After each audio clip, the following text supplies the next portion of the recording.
Good morning, Yankees universe. Welcome back to another episode of the Yankees Morning Brew on this Thursday, November 9th. Like always, I'm your guy Hector, hanging out with my co-host, Mr. TC Stales. All you Yankee fans out there, wake up and get your coffee. TC, how you feeling, big fella? Feeling good. Glad to be back. It's been a week. Wow, I missed you, buddy. I missed you Good to too, see bro. everybody. Good to see everybody in Mm-hmm. the chat. Look at it, just blowing up, man. It's such a great honor to be be here with these guys and Yes. talk sports. And we're back. So what do we got? What do we got today? Well, we're back. We're definitely back. Sorry about this past Tuesday. I just needed some time to just decompress because the Yeah, baseball season is over. Basketball is in full effect. I just needed one day to busy, super myself to busy. just bring stuff down and just to be able to get my good mental space. Before we start out with anything, everybody in the chat, I appreciate all of you guys for reaching out to me on Tuesday asking if I was okay because there was no show. That right there meant the world to me. Honestly, I appreciate all of you guys. Make Yep. sure you're drinking your water. Make sure you're rubbing your eyes and saying good morning because we are happy to be here. Shout out to the chat. Shout out to that great conversation last night also on NYYU. Yeah, My you brother killed Pete it. You Seminetti, killed it. Geo, unpopular opinion. My guy was up on the panel for the first time. Shout out to Yeah, my guys. Shout out to Dane. Shout out to great Kevin panel. Mario. It was a great conversation. All of you guys that are in the chat that was there last night, we definitely appreciate you guys. Almost And 3 hours. also, if any of you guys missed the conversation we had with John Starks about a week ago, make sure you go watch that episode because it was a great conversation. John Starks is a great guy. If you aren't watching the Knicks Morning Brew, make sure you guys go and show the Knicks Morning Brew some love. I know it's different from the Yankees, but I think the combination with myself, Celso, Phil, and with our friend Jerry Ferrara, it's just great conversations all around. And talking Great about Jerry chemistry. You Ferrara, got to tune in. It's fun. It's a yeah, fun you show. definitely got to tune in. And talking about our friend Jerry, Jerry does playbacks, right? If you guys aren't familiar with playback, if you live in the tri-state area, if you have NBA League Pass, or if you have any cable subscriber, all you got to do is go to playback, type in your information, make an account, and it's a watch along with the game actually playing. So right here where you see the t-shirts, our sweaters and stuff, imagine the game playing right there while me and TC is on the left and we're talking to you guys in the chat. Playback is an awesome way to Yeah, watch the when are we game. gonna Is a do that? different experience. I think next year we'll start doing that. We'll look into Yeah. that, TC. But before we That continue, let's play do a by little play bit is of the my thing. roll call. Let's do a little bit of the roll call. I know it is. I know it is. You're special with that. And your pops also. Shout out to Oh yeah, bring him Brazil on. the Great in the building. Stephen B. Salute. Our friend Jacob Petruzzi's in the building.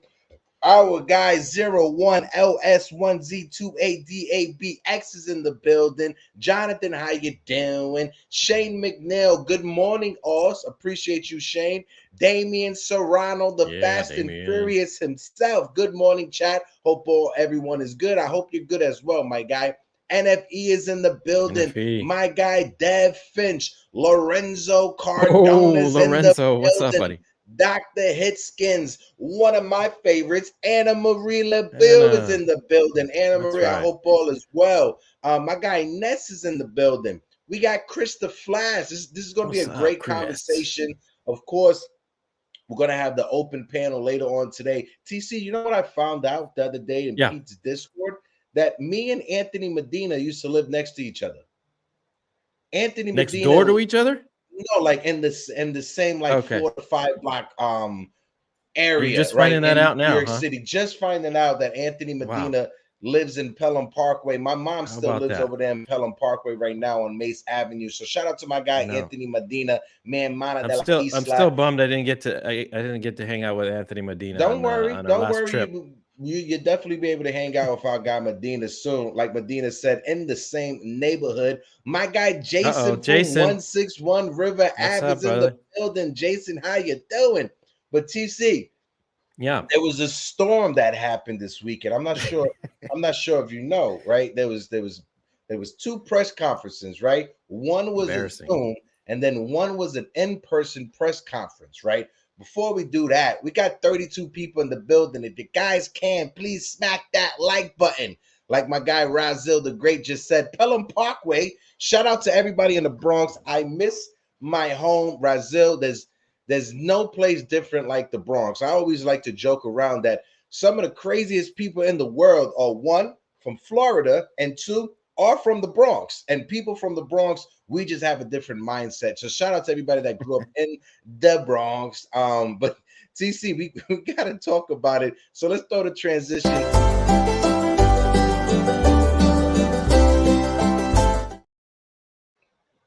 And like I said, Hal Steinbrenner, he came out first and spoke with the media. I got a couple of tweets that I want to go over. WFAN, shout out to them for always hitting with the hot stuff. This is what Hal said. He doesn't like the, well, not Hal, but when it comes to Cashman, he doesn't like the fact that Aaron Judge is now sitting with Hal Steinbrenner, giving his opinions on what the Yankees should do. According to our friend Keith McPherson, Brian Cashman showed that he was uncomfortable with his job status for the first time. And honestly, looking back at it, and I said this on Pete's show yesterday, I don't think Brian Cashman expected Hal to say what he said. You could tell that Cashman was a bit rattled. That's why he got on the defensive side, right? Jack, I want to point this out as well. At the end of Hal Steinbrenner's Zoom call, he noted that he wasn't asked to assess the season. So he did.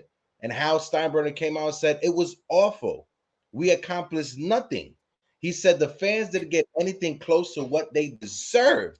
Finishing over 500 is an expectation that you should just already have. What's your thoughts on that, TC? Well, it's funny he said that because in June he didn't know why the fans were upset, but all of a sudden now he says that they didn't get what they deserved. Oh, really? It took the whole season to realize you guys sucked in the beginning. It's just he just promises a lot of changes. I know, and then they said nothing. They basically say nothing. They're both like politicians. They just all talk. They do just lip service. There's nothing's gonna happen, and it's too bad we have an owner there's no backbone. He's definitely not his dad. That's what we miss. I mean, there's good and bad with that, but Hal he's so far removed from baseball operations. I don't think he has a clue what's going on. I mean, now he all of a sudden wants to get involved and listen to his players and find out what should be changed when this has been going on for, I don't know, 5-6 years at least, since 2017, they haven't done anything really. So it's, and Cashman on the other hand, he should be uncomfortable. He should. He's on the hot seat this year. He should be gone. I mean, he should have been already. So I think both Cashman and Boone are on the hot seat, and I get it. I understand what a lot of people are saying, talking about how Steinbrenner. Some of the stuff he said was idiotic. The whole bunting thing, that's stupid. Oh yeah, the right. Bunt. Because the Texas Rangers, they didn't win a World Series by just bunting, right? That right there, I think, was stupid. But while talking about change, the Bronx Bunters. That's Tats. Bronx, Tats is going to make a shirt. Get the t-shirts. Tats is making a shirt. Bronx Bunters. We want to talk about change, right? And I'm gonna get to it. And this is what the New York Post put out on the back page. If it's broke, don't fix it. Evasive Hal defends Boone, the analytic team. Cashman was fiery. He said we're pretty effing good, which I don't know who Brian Cashman's trying to impress with cursing like that. To me, if I'm in a setting, right, TC, if I'm in a business setting or anything like that, and I see someone cursing like that, you go to show me that why am I taking you serious? No, now, unprofessional. People may say I'm looking, not even unprofessional, right? It's not even unprofessional. It's, again, who are you trying to impress? And this is what I said last night on Pete's show. Are you trying to impress the average Yankee fan that comes in from Long Island, I'm sorry, Uncle Tats, I keep bringing up Long Island. Those random Yankee fans, No those offense. kids, those frat boys that come from Fordham University that destroy that entire neighborhood on Fordham Road. That's who you're trying to. Who are you trying to impress? Because what people don't understand, and Dan Rorick covered this as well. When it comes to season tickets, over 50% of season ticket holders, they haven't renewed their season tickets yet. Really? Over 50% of them, according to Dan Rock and according to reports that's on Twitter, over 50% of the Yankees season ticket holders have not re-upped their season tickets. I don't blame them. Waiting for the Yankees to do something before they just give them that money. Mm-hmm. And they have every right, and they should be. That's how they should act. I don't think Brian Cashman impressed any of those season ticket holders over the past couple of days. I don't think. What was that? I said I don't think Brian Cashman impressed any of those season tickets over the past couple of weeks. No, it was embarrassing. To make them want to call up their season ticket advisor and buy more tickets for the Yankees. I don't think they impressed. They got impressed over the past couple of days with Brian Cashman or Hal Steinbrenner. No, Hal wasn't as bad. I mean, he just said a lot of stuff that he says normally and really means nothing. But Cashman was embarrassing, unprofessional. He said bullshit like 10 times. I mean, just attacking the beat writers, the reporters. It just very, very unprofessional. His little short man syndrome kicked in, and he I don't know. He's got to go. Tiny people, TC? You don't like tiny people? That's what it is? No, I'm just him. I'm just Cashman. People? What type of bullshit is that? I have nothing against him.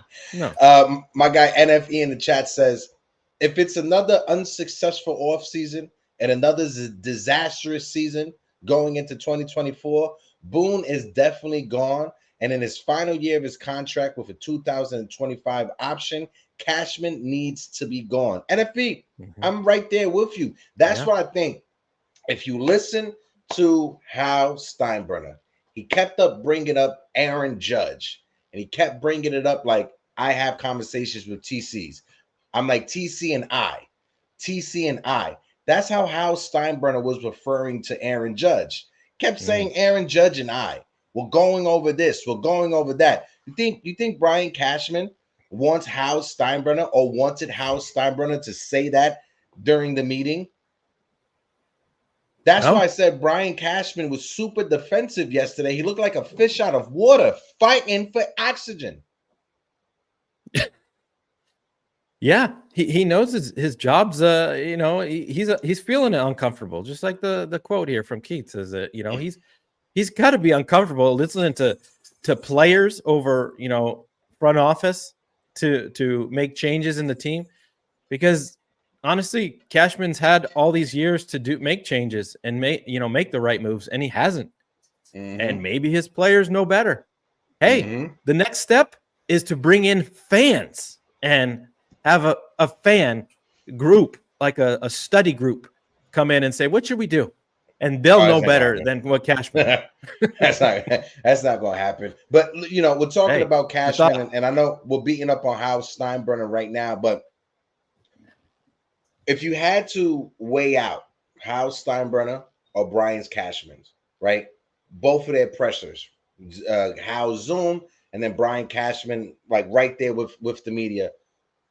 Who did you have more faith in out of either of the two? If you had to put a bet down and say, I have more faith in one or the other, who would that be?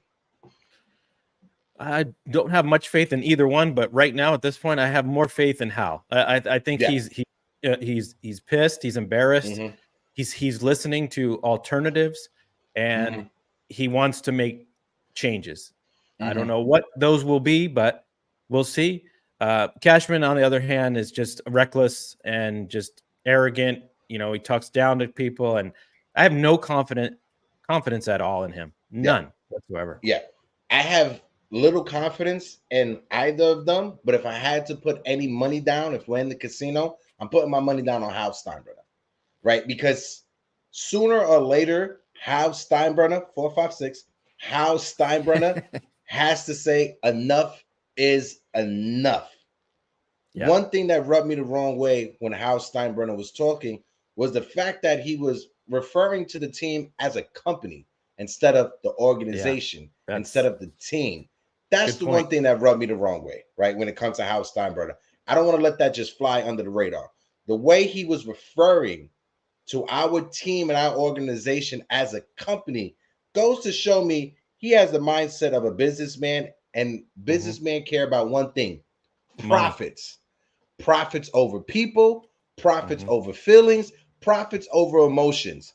If you have 50% of your season ticket holders not re-upping on their season tickets, as a business owner, TC, as someone who cares about profits, is that a good thing or is that a bad thing? For I'm That sorry, say that 50% of again. your season ticket holders didn't Oh, renew their season tickets. Is that a good thing or a bad thing if you care about profits? that's bad. That's That's a bad bad that thing, the right? yeah. Right? 50% of your season ticket holder. That's huge. Right? So if So Hal had to weigh it on the put it on the table like we just put it on the table, what do you think Hal cares about more? The season ticket holders or Brian Cashman's fee fees? What do you think he care about more?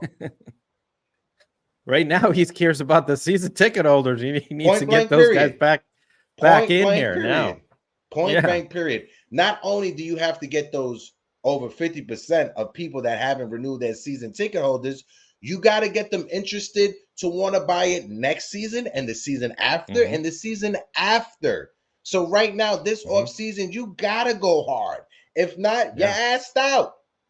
There's only one name that will give you that for years to come, and that's Juan Soto. So Yep.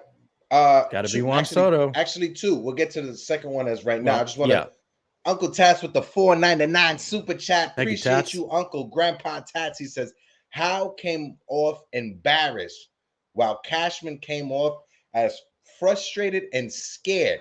Yes. Exactly. Bingo, Yes. bango. And that's why I said, I don't think Brian Cashman was expecting Hal Steinbrenner to say what he said. And that's why Brian Cashman was on the fence. That's why Brian Cashman Hmm. was defensive, right? I'm going to read this out real quick. So give me 1 second to pull it Hey, up it was on a the big cornered rat. screen. That's exactly what he looked like, a corner rat. Chris Kreisner of The Athletic, he put out there, one of the funniest moments of Brian Cashman's availability was calling former Yankee minor league player Ben Reuter bitter boy. He called it Unbelievable. embarrassing he was given a platform considering he got worse after leaving the organization. Ben Reuter responded to Cashman and said, headline, Bitter boy Brian Cashman doesn't know how many current players in his own organization and former Yankee players, now another organization, reached out in support of Ben Reuter following his foul territory clips. Embarrassing that he doesn't even have a post to his own organization. Shout out to our guys over there, Scott Braun at Foul Yeah. Territory, for having Ben Reuter up and for giving him a platform. Yeah. People want to say that the big guys don't listen to any of us podcasters or anybody with a platform. I get it. Foul Territory, they got a bigger platform than we have over here, but they're listening. You don't think Brian Cashman listens to WFAN or ESPN Hmm. radio when he's in the Oh, they're tri-state listening. area, hearing fans call in and complain about the job that he was doing? The fact that Brian Cashman said that, oh, people are saying that we're analytically driven is bullshit. They don't know what they're talking about. I think that was a shot at all of us. I think that was a shot at Pete. I think Hmm. that was a shot at me and you, TC. I think that was a Yeah. shot at Uncle Tats. I think that was a shot at Jason from 161, Derek from NYY Recap, Joe from The Shift, because we have been saying that this team is driven by analytics. If you aren't driven by analytics, why the fuck did you hire Dylan Lawson then? Yeah. And if Exactly. you and this is what I like to do, I like to read between the lines. You see, when he was talking about that, he said, oh, we have the smallest analytic department in the AL East. Remember, he said the AL East? And then he said, we have the biggest scouting department in Major League Baseball. Why, if you're Are talking we supposed to about be your impressed? No. Not just that, TC. Yeah. Listen to what I'm Yeah. saying. Right. If you're talking about your analytic department and your scouting department, he said we have the biggest scouting department in Major League Baseball. One thing he said. But then he said we have the smallest analytic department in the AL East. Do you see the difference? One, you're comparing to the rest of baseball. Second, you're comparing to only your division. Do you have the smallest analytic department in all of Major League Baseball? No. No. You don't have the smallest analytic department. He did that on purpose.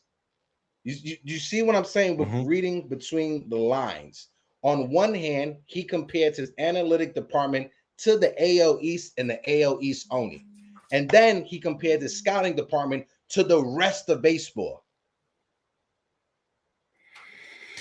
Go ahead, TC. Yeah, I mean,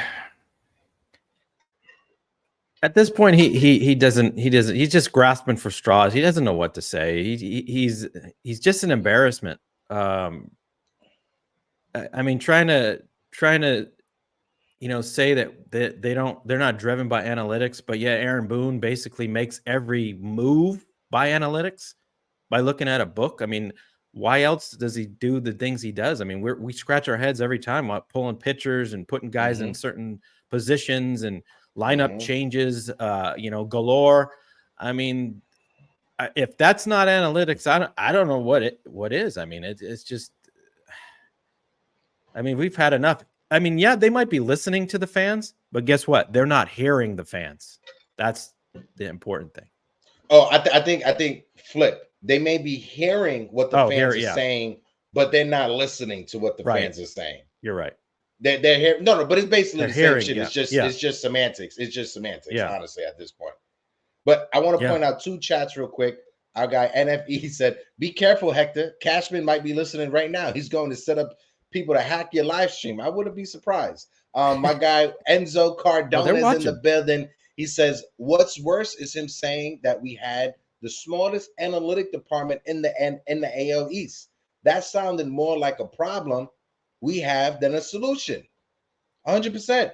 My guy Damian Serrano said Eric Bolin from Newsday also reported that DD back in 2019, when he had his 5 rehab games, he also said that players that you can't believe the shit they're teaching down there at the minor leagues. And you saw the disconnect when we bring up the prospect. And this is nothing. He got defensive when Joe Sherman was talking about the Yankees prospects and the Yankee prospects that have been developed under Brian Cashman, and how he said, "Oh, what do you mean? What do you mean?" And it's like you're not playing Peraza, right? Anthony Volpe had his struggles, right? You called up Everson Pereira, he didn't hit. Every time you gave Esteban Florial a chance, he didn't show you anything until the last couple of weeks in the season. Austin Wells, he looks like he's going to be promising, but then you don't know what he's going to be like in 162 games in a regular season. And Brian Cashman got defensive. You cannot argue against the numbers. TC, I brought it up how many times that since 2010, when it comes to players that the Yankees have drafted, we are in dead last place when it comes to WAR, wins above replacement, on players that come to the major leagues that we drafted. And that includes Aaron Judge. Yeah. Even with Aaron Judge was still in last place. That's not a good track record. That's wow. That is god awful. Guys, we got 50 people in the building. If you guys can, please smack that like button. And also, I pointed this out on Pete's stream. On the bottom right-hand side, if you're on your phone or if you're on your computer, there's a heart right there. If you guys can, keep on smacking that heart, because it helps with the live, and it helps get the channel out to other Yankee fans. So if you guys can, just keep on smacking that like. I got ADHD. Yeah. Just keep on smacking it. Don't stop. Just keep on smacking it for the entire smacking it. For the entire. There we go. Look at the hearts going up. Just keep on smacking the hearts, people. That's but Chris Kreisner, another thing from the Athletic, he pointed out, I gotta say, I've been a sports reporter for 10 years now. I can't recall ever being at a press conference like Brian Cashman's today. That was pure entertainment from the moment it started to the moment it ended. Like a WWE promo. It was a horrible WWE promo. The fact that he came out and said, "What pretty effing good." Where? And then he brings up, "Oh, look at the players that we traded for, and they went on to other teams." He referenced Joey Gallo. He referenced Sonny Gray. Why didn't he reference Josh Donaldson? Yeah. Why was Josh Donaldson left off the list? Why was Harrison Bader left off the list?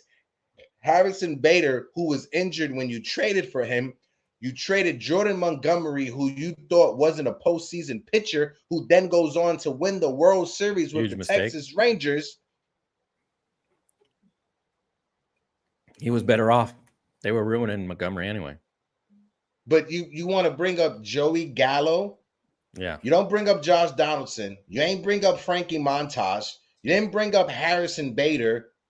You didn't bring up that contract extension you gave to Aaron Hicks, or the contract extensions you gave to Luis Severino, knowing that he needs surgery coming up soon. Mm-hmm. You didn't reference any of that. But you want to bring up the fact that Scott Efros, who was out for the entire season, Lou Trevino, you didn't bring up any of those names, Brian Cashman. But you want to bring up Jose Trevino. But you want to bring up Joey Gallo. You want to bring up Sonny Gray after your organization, who wasn't analytically driven, decided to tell Sonny Gray, "You know what? I know you throw your cutter 5% of the time, right? Or 3% of the time. Let's crank that bitch up to 30% of the time. Let's do that." And then you throw him out of whack. And then he had to spend a couple of seasons getting himself back together. But even if you bring up those names, that's still an indictment on you. Because why weren't they able to perform in the Bronx, Brian Cashman? Yeah. He's running the team, right? I mean, did he hand over the reins to somebody else? I mean, I don't. Hold on. I'm looking right now. I don't. Fishman. Fish. No, Michael Fishman's not answering me. No, not him. I don't know. What was was L.I. Yankee King given the job and we didn't know about it? I don't know. I mean, is Aaron Judge running the team now? I guess. It seems like it. Special assistant to Hal. Yeah, because for some reason, I think when trades are done, other people are supposed to take the blame instead of the person that makes the moves. Right. So I don't know. Maybe that we're living in a bizarro universe. Guys, we got 63 people in the building. If you guys can, please smack that like button. And if you can, just keep on hitting the heart at the bottom of the screen. Por favor. Like I said, It helps us when it comes to getting the live out to other people. This is a new thing that YouTube introduced over the past couple of weeks. I've been trying to figure out why is that there. YouTube is trying to be like TikTok. And on TikTok, if you're on TikTok live, if you keep on smacking that the like on the live, it gets it out to other people, and that's what YouTube doing right now. So if you guys can, don't stop, just keep on smacking that heart, please, for me and TC. I just want to or gently tap it, whatever you want. Whatever gently tap it, like our friend Jerry says. He says, don't be rude to the likes, just gently tap it. Damien said, Howe had the nerve to bring up the trades that cost him less than $15 million, but left out Donaldson, who cost $56 million. No, 100%. And I want to take 2 seconds. It's just something that I didn't see a lot of people talking about, but Domingo Germán is gone from the Yankees organization. He's gone. My friend Andres Chaparro, elected for free agency, he will be gone from the Yankees organization. I felt it was coming. I didn't want to believe it, but now I had to soak in that reality and know that my friend won't be able to get a chance in the Bronx. I want to bring up another tidbit because this is a quote but we're still friends. We're still friends with it. Oh, we're definitely still friends with Chaparro. Him and I actually sent him a message on Instagram telling him I wish you best of luck wherever you go. And he just gave me a thumbs up. I hope he succeeds somewhere else and socks it to us. Now, this is from the New York Post, right? One of the main topics of conversation was expected to be the Yankees, the use of analytics, especially after Aaron Judge said on the final day of the regular season that they may be devaluing the wrong numbers. Cashman said Tuesday that he asked Aaron Judge which numbers he was referring to, And the answer was RBIs and batting average. What's your thoughts on that, TC, before we continue? Those, to me and a lot of fans, those are main numbers. Those are key number. Batting average to me is huge. That's how it's always been. I mean, the on-base percentage is looked upon as a stat that is crucial, but batting average to me determines the player. If they're hitting over 300, to me, they're above average player, and they're carrying their load. 200 batting average is unacceptable, and Aaron Judge is looking. He's telling Cashman, we can't have a team full of 200 hitters. I mean, analytics or not, home runs or nothing. I mean, it's sorry, but in RBIs, they're runs, driving in runs. Those are huge numbers to go by. And he's not wrong. Aaron Judge, that's baseball to me. I mean, these other WAR and on base and slugging and it's all good to check out. But when it comes down to if I don't know, if you're not hitting, if you're hovering around 200, 210, to me that you shouldn't even be in the lineup. No, and the fact that still trying to defend Giancarlo Stanton. I just want to say, J Luck says Chaparro, why? He's good, shaking my head. No, listen, when it comes to Chaparro, I'm not saying he's a Hall of Famer going to just never had a chance. Not only that, the reason why I have so much respect and admiration for Chaparro is because he was one of my first interviews that I've done. Right. So I was able to interview Chaparro a couple of times, was able to build a relationship with him on Instagram, going back and forth. And I just wish my guy the best of luck. So when it comes to Chaparro, J Luck, like I said, it's just I was watching from afar. I was able to interview him. He followed me back on Instagram. We was always sharing stuff back and forth with each other. So I wanted to say it's a parasocial relationship I have with Andres Chaparro, so that's why I just wanted to see him in the Bronx. Like I said, I don't think Andres Chaparro is going to be a Hall of Famer or win a Triple Crown anytime soon. I just wanted to see him come to the Bronx and have that time on 161 River Ave, if you understand what I'm saying, TC. I totally get it. Kind of like how we were with Will Warren a little bit. We got that little when we had to interview Will Warren. And now I don't want Will Warren to be traded from the Yankees. If you guys missed out on our Will Warren interview, make sure you go into the channel and watch it. It was a great conversation. My guy, Nathan Ramachandra, just to let you guys know, December 3rd, Nathan is having an event. Hold on, give me 1 second. Is having an event in New Jersey, Woodbridge, New Jersey, at the Woodbridge Brewing Company. Tino Martinez is a meet and greet. Pay $99 for a ticket. You'll be able to get an autograph and a meet and greet with Tino Martinez. You guys can go on Instagram and Twitter to Nathan, the NR Hour, and you guys can see the details. Or after this video, check the description. I will have the description, the information you need. So if you want to go out to Woodbridge, New Jersey, December 3rd for a meet and greet with Tino Martinez, you'll be able to. Information will be in description after the video. And then on Tuesday, just want to let you guys know, this Tuesday coming up, Yankees Morning Brew will be here, but not in the morning. We are going to do an afternoon episode at 6 p.m. This will be on Tuesdays going forward for the next couple of months or for the next month, just because I have doctor's appointments now in the morning that I can't miss. So I'm moving the show in the afternoon. It's going to be a hot stove edition. It's going to be myself. It's going to be TC Stills. It's going to be Ruben from NYY News and Don Sicario from NYY News as well. It's going to be a great conversation. You're not going to want to miss out. The first episode will be this Tuesday. Lorenzo Cardona said, that's my hometown. Woodbridge Brewing Company always have great Yankees coming through. They had Mo there a few weeks ago. Yes, and Nathan was in charge of that one also.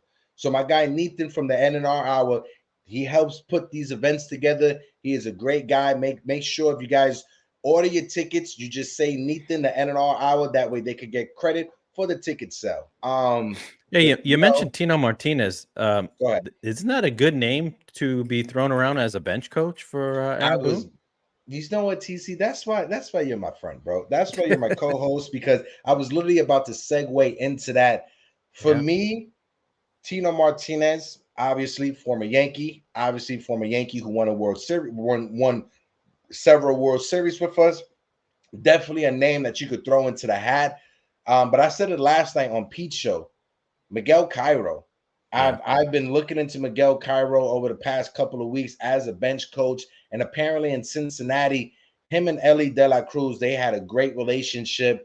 The Washington Nationals are trying to get him over there to be their bench coach. If we need a former Yankee or just a guy who's a solid coach, I wouldn't mind Miguel Cairo, who's an infielder who can relate to these young Latin kids who are growing, coming up through the Good name. Yankees system. If not Miguel Cairo, I brought up Luis Soho, right? Yeah. And I made that joke last night that he's looking I for was work. literally, he's on LinkedIn right now with a resume, putting it out there that he's looking for a job. Him and I are on LinkedIn.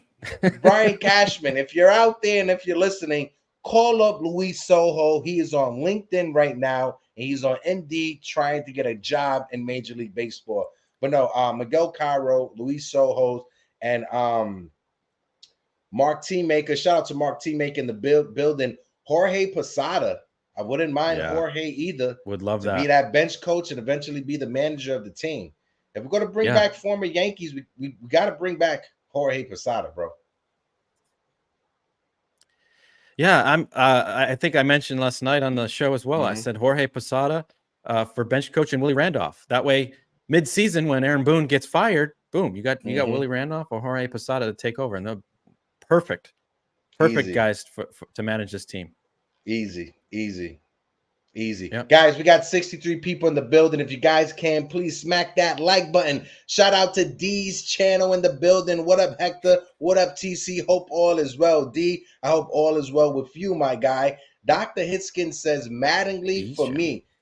Listen, I'm someone that I wanted Mattingly to come back, but he's with the Toronto Blue Jays right now. It's a dream. It's not going to happen no time soon. But TC, with the way that baseball went this year, with Bruce Bochy winning a World Series with the Texas Rangers, Ron Washington just got hired by the Angels to be their manager. They was in conversation with Buck Showalter. It seems like the trend of young managers, first-time managers as an option for a major league team, it seems like that's coming to an end. It seems like they're switching back to the old school approach of having the old school or the older manager running the team. What's your thoughts on that, TC? Folks in the chat, let me know. Do you think this will be a new trend that major league teams will be doing? Enzo put Lou Piniella. Please listen. I would love to have Lou Piniella, but I'm not sure how his health is nowadays. Go ahead, TC. I'm 100% on board with bringing back the old school managers. I mean, that they have every right to be involved because they know baseball. They really do. They manage from their heart, from what they see on the field, and not a bunch of numbers. They feel for the game. Every game is different. You can't base 162 games on just numbers from past years, and you gotta feel for the game. And that's Bruce Bochy. Good. I mean, good for him. I mean, look, he won with the Giants, and now he's won with the Rangers. I mean, the guy's a terrific manager. I mean, he's no nonsense, old school. I love that approach, and I really wish the Yankees would go that way. I mean, this Aaron Boone experiment that needs to stop. Yeah. They need to find somebody to take over.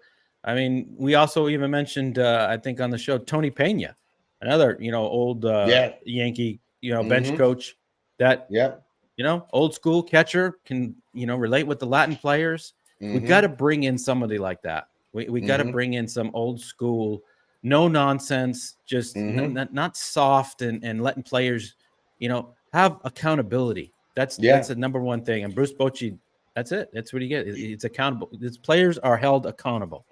You can look back when Tony Pena was a bench coach for Joe Girardi, and you can look back and you can argue that those were Gary Sanchez's best years when Tony Pena was in his ear on his ass.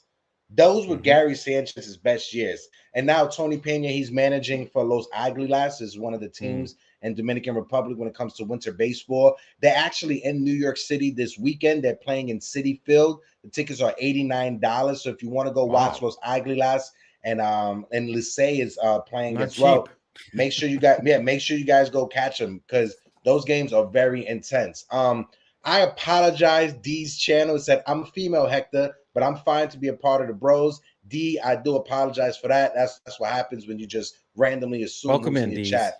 But welcome, D. I do apologize for that, so please forgive me. But J Lux said, get rid of Cashman first or make him GM of concessions. We need a new GM for operations. Listen, you need to do something with Brian Cashman. Like I said, I've never seen someone that up too. Get super defensive the way that Brian Cashman was getting defensive yesterday, right? And Michael Kay had to call him out on it as well, and saying that cursing and all that extra stuff, it was unnecessary. And it definitely was unnecessary, because like I said before, you lost your cool, you got defensive. Shout out to Joe Sherman as well, because he didn't let up. He was pushing back. And I think all those reporters, credit to them, they were all pushing back on Brian Cashman, because it's different when you're on a Zoom. If you're on a Zoom with Hal Steinbrenner, and if you're a reporter and you're pushing back on what he's saying, Hal Steinbrenner can literally just kick you out of the Zoom, right? Brian Cashman can't kick you out when you right in front of him asking those questions. So it was a little bit of a different environment. Cashman saying that, oh, you want to be in the room with us? I'm not putting you in that room. Bro, relax. Calm down. Cójalo con tranquilo. What are you doing, my guy? Shout out to my guy, Rod Thompson, who's in the building. My brother from another mother, Rod, hope all as well. Salute, 3 capital S's. But TC, I'm going to throw to you your last points on Cashman before we jump over to the 2 big ticket free agent items. Go ahead. Well, for me, if I'm Hal, or if I'm running a company and Cashman comes out and represents my company with that attitude, you're gone. Immediately, I would fire him today for what the antics he pulled yesterday. That's just it's embarrassing. You're representing the Yankees, and that's the attitude. You lose your cool. You're calling people out. You're picking on some former player. That shouldn't even be brought up. I mean, what's the point at hand is the team, and what are you going to do about the changes in the team? Yep. And he's going off on tangents, cussing and making excuses, and I'm sorry, it's just a bad look and another embarrassing moment for the Yankees. That I mean, we could just keep, I don't have enough fingers and toes to count how many embarrassing moments this team has gone through lately. But yeah, it's just it's uncalled for, and he's got to go. Sorry. What got me upset, shout out to my brother Celso Porter in the chat. What got me upset last night the most, or over the past couple of days the most, was the excuse of injuries. Is it the same excuse that Brian Cashman and how they've been using this excuse for the past several years, right? And I brought this up on Pete's show. In 2021, the Atlanta Braves lost Ronald Acuna for the rest of the season, just like the Yankees lost Aaron Judge for 2 months out the season. What did the Braves do? They went out there and traded for Jock Peterson, Jorge Soler, Adam Duvall, and Eddie Rosario. All 4 of those players were key pieces in the Braves winning the World Series. I got some notes right here. Jock Peterson helped the Braves get past the Brewers in the first round in the NLDS. Eddie Rosario won the NLCS MVP. Adam Duvall hit 2 home runs in the postseason, and Jorge Soler won the World Series MVP. Those are 4 guys that they traded for when their star player went down. The Texas Rangers, they signed Jacob deGrom. Jacob deGrom missed the entire season because of his injuries. What did they do? Did the Texas Rangers say, you know what, let's just fold it and sit on our hands? No. They went out there and traded for Jordan Montgomery. They went out there and traded for Max Scherzer. They went out there and added to their team when injuries happen. That's what you're supposed to do as a good GM. You go out there and you add to your team when you have injuries. What did the Yankees do when Judge went down? Nothing. Nada. You know what we did? You know what we did? We had Jake Bowers in the outfield. Oh yeah. We had Willie Calhoun in the outfield. That's what we had in the outfield. Yeah. Yeah. Right? Billy McKinney. Can't forget Billy McKinney. He was hot for like a week. Can't forget him. Yeah. Frenchie Cordero. Wow. What did he do? Oh, wow. Yeah. Frenchie Cordero was killing it with us. Yeah. And the first 2 games of the year, and I think that was it. Yes. Injuries happen, Brian Cashman. We're not trying to take away any of these injuries. Don't remind me of this bad season. What did you do to supplement those injuries? What were the moves that you do to improve on a team that needed improvement? Were those injuries the reason why we didn't have a left fielder to start the season and we had Aaron Hicks and Cabrera out there? Was those injuries the reasons why? Was those injuries the reason why you kept sticking out Josh Donaldson? And if you want to talk about injuries, this is the one thing that I was upset nobody brought up. Why didn't anybody bring up the Anthony Rizzo thing? Why were you running out Anthony Rizzo for like over a month and a half when he was still dealing with concussions? Negligence.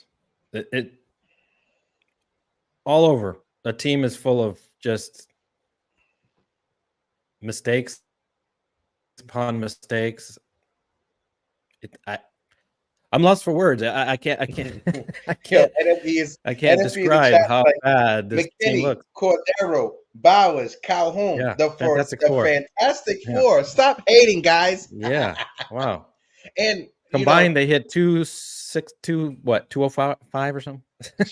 I don't know what it was. And there's rumors right now of the Yankees and the Red Sox talking about trading Gleyber Torres for Alex Verdugo. Right. And I was joking last night on Pete's show. If the Yankees go out there and trade for Alex Verdugo, the excuse that Brian Cashman will have is, hey, TC, you're not excited to trade for the guy who was the best player in the Mookie Betts trade? You're not excited for that? He was the best player in the Mookie Betts trade. How can you say no to that type of player? Best player according to who? My brother Rod Thompson with the $9.99 super chat. And here's another thing regarding Peraza. When asked where he was going to play, Rizzo was out and DJ was playing first base. There was plenty of opportunities to play Peraza when Josh Donaldson sucked. Yeah. Josh was Donaldson opportunity for your boy Chaparro to play. Hey, listen, hey. Can't win them all, right, TC? You can't win them all. We were screaming and screaming for just bring these guys up. No, they didn't listen. No, but the Alex Verdugo for Gleyber Torres, I know there's a lot of Yankee fans out there that just want the team to trade Gleyber Torres. I'm not trading Gleyber Torres for Alex Verdugo. No, we can get more for we get more back. I proposed something last night on Pete's stream, right? If the Yankees are going to go out there and try to trade for Juan Soto, let's get creative. Let's do a 3-team deal. It'd be the Padres, it'd be the Yankees, and it'd be the Miami Marlins. You send Gleyber Torres to Miami. Whatever pitching you get back from Miami, you then take that and you send it to San Diego to add on top of Michael King, Clark Smith, Drew Thorpe, Will Warren, or Chase Hampton, whoever you want to add in that trade. That's getting creative.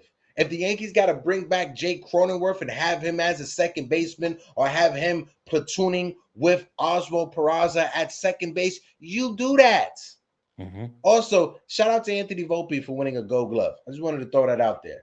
That's right. I don't think we were around to we were around. You remember when I kept saying that he got a good chance to win a Gold Glove and people would laugh at me? You remember when I said that? I was right there with them. I was like, I don't know about Volpe winning Gold Glove. Remember when I said that? Sure enough, props to you. Hats off to you. I tried. You stuck with your guy. Hey, I try. Hey,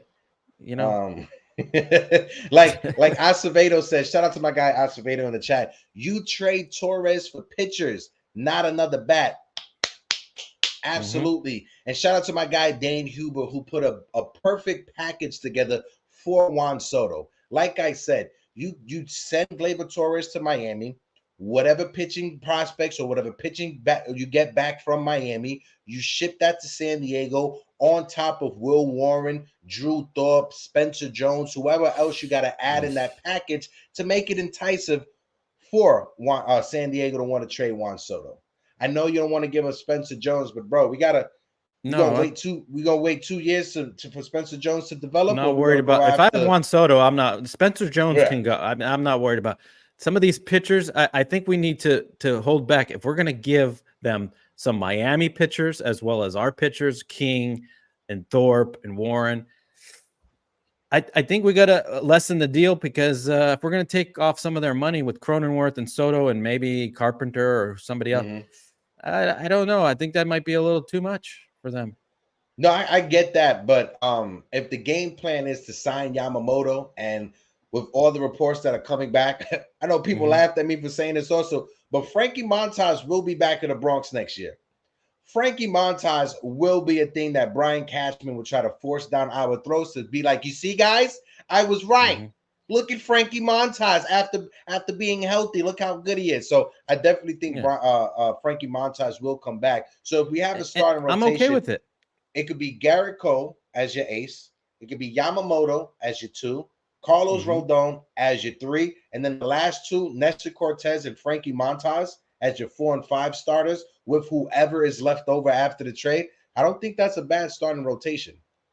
No, I mean, I'd do it. I give Montas like $5-6 million incentive, prove it deal. That's Anna Marie Montas pitched for 2 seconds. Well, guess what, Anna? He had a 0 EOA. He pitched the last game of the season, right? ERA. Exactly. Yeah. He had a lower ERA than Justin Verlander. He had a lower ERA than Jacob deGrom, Matt Scherzer. He had a lower ERA than Garrett Cole, who's going to win the Cy Young.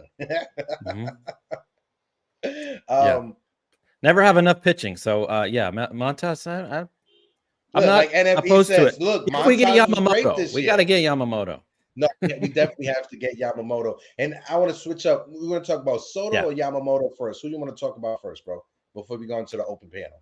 Let's talk about Yamamoto. Let's talk about him. We'll save Soto Let's talk for about Yoshinobu Yamamoto, right? Shout out to our guys at Fireside Yankees. They do great work over there.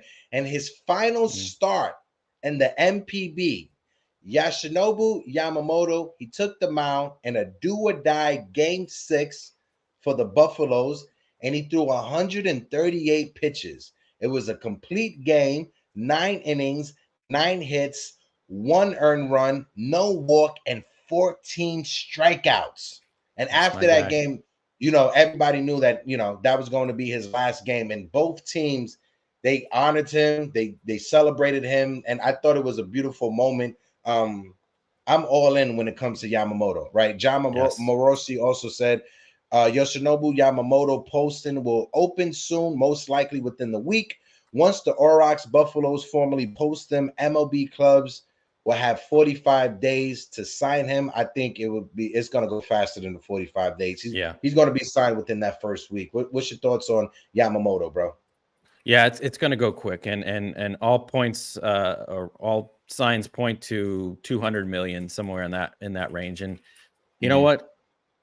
Whatever it takes, you got to land this guy. I mean, this is the big fish. You got to get him. We have our hopes on getting Soto and making the trade, but this move you can make right now, and you got to do this. You got to pull the trigger. You can't let anyone overbid. You got to get him. He's a must. He is a must for the staff. Yeah. Now, Tony 23 in the chat. Shout out to Tony 23. First time seeing you, but he says trading all of our young pitchers. We're going to have an injury or two, and I'm right there with you, especially with the last 2 pitchers. And if you want to say the last 3, and Rodon and Nestor Cortez and Frankie Montas, out of those 3 pitchers, you could definitely guarantee that 1, if not 2 of them will miss a few starts during the season, right? But if the package is, and I'm just saying hypothetically, Michael King, Clark Smith, whatever pitching we get back from Miami and the Gleyber Torres trade, Will Warren, Drew Thorpe, we would still have Chase Hampton left over. We would still have Luis Hill left over, Randy Vasquez left over, Johnny Brito left over, Yimi Garcia left. So we will still have some young pitchers left in the pipeline. Now, are there some of are any of the names I just mentioned some of our top end pitching prospects? No. Those top end pitching prospects will be put in a trade for Juan Soto, but I definitely think we will still have enough bullets in the chamber just in case any of those three pitchers that I mentioned go down with an injury and have to miss a few starts. But you're forgetting, if we get Juan Soto, we're not going to remember those pitchers. Oh yeah, that's what I'm saying. Forget about it. I mean, Juan Soto, hello. Listen, I'm super excited to see Michael King being the opening day starter for the San Diego Padres next year. I'm all on board with that. Michael King, I appreciate you, my guy. Shout out to you, brother. Good for you. Stay in the National League. And then we got Jigga Man in the chat. I have zero faith that we sign him or Soto. The other New York team will pay with a blank check. Our idiotic front office will not and offer him $1 and say, well, we tried. I see what you're saying, right? And I hope you're wrong, just like you just said, I hope you're wrong. But I don't think Hal Steinbrenner and Brian Cashman are going to take an 18-hour trip to Japan not to sign the pitcher that they went out to Japan to see. When they went out there, he pitched a no-hitter or a perfect game when they were out there. So he definitely won them over. It was a no-hitter. I don't think the Yankees are going to travel that far across the globe and not come back with anything or not re-sign someone. And I think Pete pointed it out yesterday. There's a new minority owner of the Yankees. Yes. Go ahead. Go ahead and give me your thought real quick on what Soto just said while I look this up. Yeah. I mean, so you speak for a lot of us because we don't have confidence that they're gonna go all in. I mean, honestly, it's at this point, can we rely on them to do it? But they have to do it. There has to be no restraint on getting Yamamoto. They have to unload the truck, back up the big truck full of money and give it to him. When it comes to Juan Soto, and I'm going to keep on hammering this point in, when it comes to Juan Soto, when you look at the landscape of Major League free agency over the next 5 years, there isn't a bat that's going to be in free agency that's as impactful as Juan Soto. There was no one coming up in free agency. And when you look at the Japanese market, I know a lot of people are saying, let's wait for Murakami. And listen, Murakami regressed this year. Pete was saying it. He got sent home for not being in shape, not hustling. He had a lot of errors this year. They were flopping him back from third base to first base. He definitely had a bad season this year. And I don't think that's someone we can just say, you know what, let's wait for him instead of trading for Juan Soto. Juan Soto just turned 25 years old. How can we say no to a guy that's 25 years old? Even if the Yankees offered him a 10 to 13-year deal, but they give him an opt-out after the 5th or 6 years, he'll be 30 years old. So that would mean we have an opportunity to get the best 5 years out of Juan Soto from 25 to 30 before he goes back into free agency. Well, guess what? That's 5 years he had with Garrett Cole and Aaron Judge in their prime. Sign me up. Yeah, sign me up. I'll take that all. Pete brought this up yesterday. Yankees have a new minority owner when it comes to Shoichi Japanese Minami. Owner, right? He's a Japanese owner, an investor as well, and he wants to be the driving force on the Yankees being able to get these Japanese players coming over to the States, right? Again, Hal Steinbrenner is a businessman. Hal Steinbrenner cares about profits more than he cares about people, more than he cares about fans. What's profitable? Bringing in free agencies from an international free agent market that is just going to feed the cash cow that is already fat. Yeah, I mean that's the ultimate. Look at when they brought in Matsui. Look at Ichiro. Look at the fan base. I mean, You And we gotta got do. I mean, Ichiro. We got Ichiro at the end of his career. At the end of his career. yeah, And he was right. still ranking up numbers when it comes to jersey sales with the Yeah, Yankees. Tanaka. I mean, the Japanese market, they love baseball, and they buy merchandise. Yeah. And that's the key. I want to highlight our guy Acevedo. Again, Acevedo, appreciate you for the $5 super chat. Talk to Big G. Tell him you're not getting much playing time. Call the Brewers for Burns, Yelich for Torres, G, Vasquez, Gomez, Higgy, and Pereira. Listen, Acevedo, if you can make that happen, I'm signing a deal with you ASAP, Acevedo. Yeah. 100%. When it comes to Big G, listen, I know us Yankee fans, we just want to be done with that contract. I don't think he's going nowhere. I don't think the Yankees are going to eat his contract just to make him go away. No. What I would do is I'm not guaranteeing him a starting job. Platoon. I'm gonna tell he has him, to platoon. Bro, you're gonna have to show. If you don't hit, you're gonna sit your ass on the bench.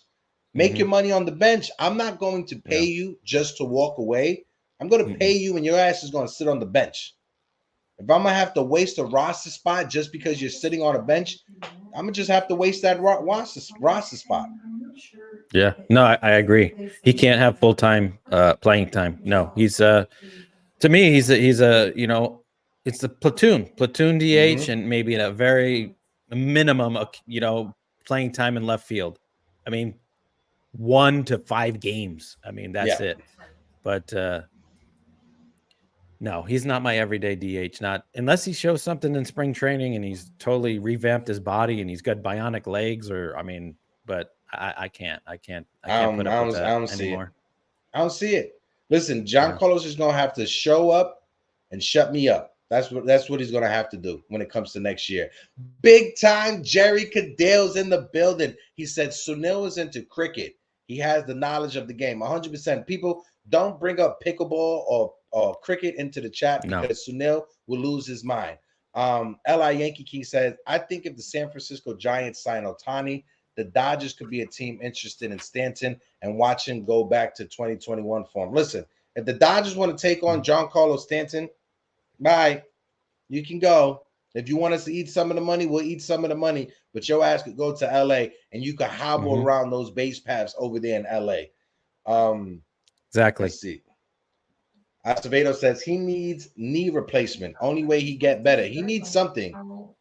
He definitely needs something. But let's switch up the convo and let's talk about the man of the hour when it comes to Juan Soto. John Sprako. Rumors have linked the Yankees to Kevin Kiermaier and Juan Soto early this offseason.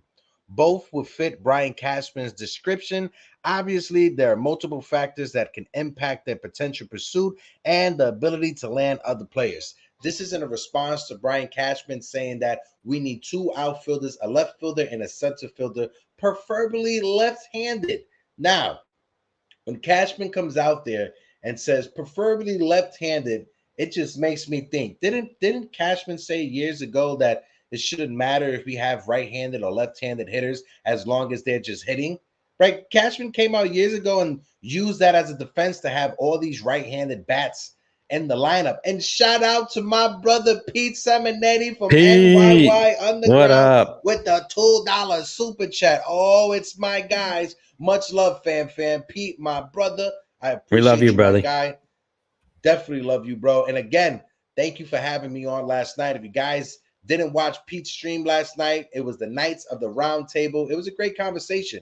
Like I said, it was myself, it was Pete, it was Kev, it was Mario, it was Dane, and it was unpopular opinion, my guy Gio. And Gio said something on the stream towards the end, and he said, Hector, thank you for making me feel comfortable with lives when it comes to the open panels. And that's why I do the open panels. That's why Tats do the open panels now, just to give people the opportunity. If you want to be a content creator, just know you could come to our open panels. You could work out whatever bugs you got to work out. You could get comfortable. You could get people familiar with you on the open panels. And I think that's a big reason why I'm gonna keep doing the open panels. TC, what's your thoughts on that before we jump into this convo?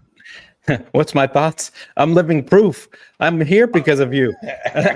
You gave me the opportunity on Open Panel and said, hey, you know, you're going to do the show with me. I said, okay, I guess I'm doing it. So No, that's literally how the conversation was. I was like, TC, you're going to mm, do it from now on with me, and I don't care what you said. I don't care what you say, bro. I don't care what you say.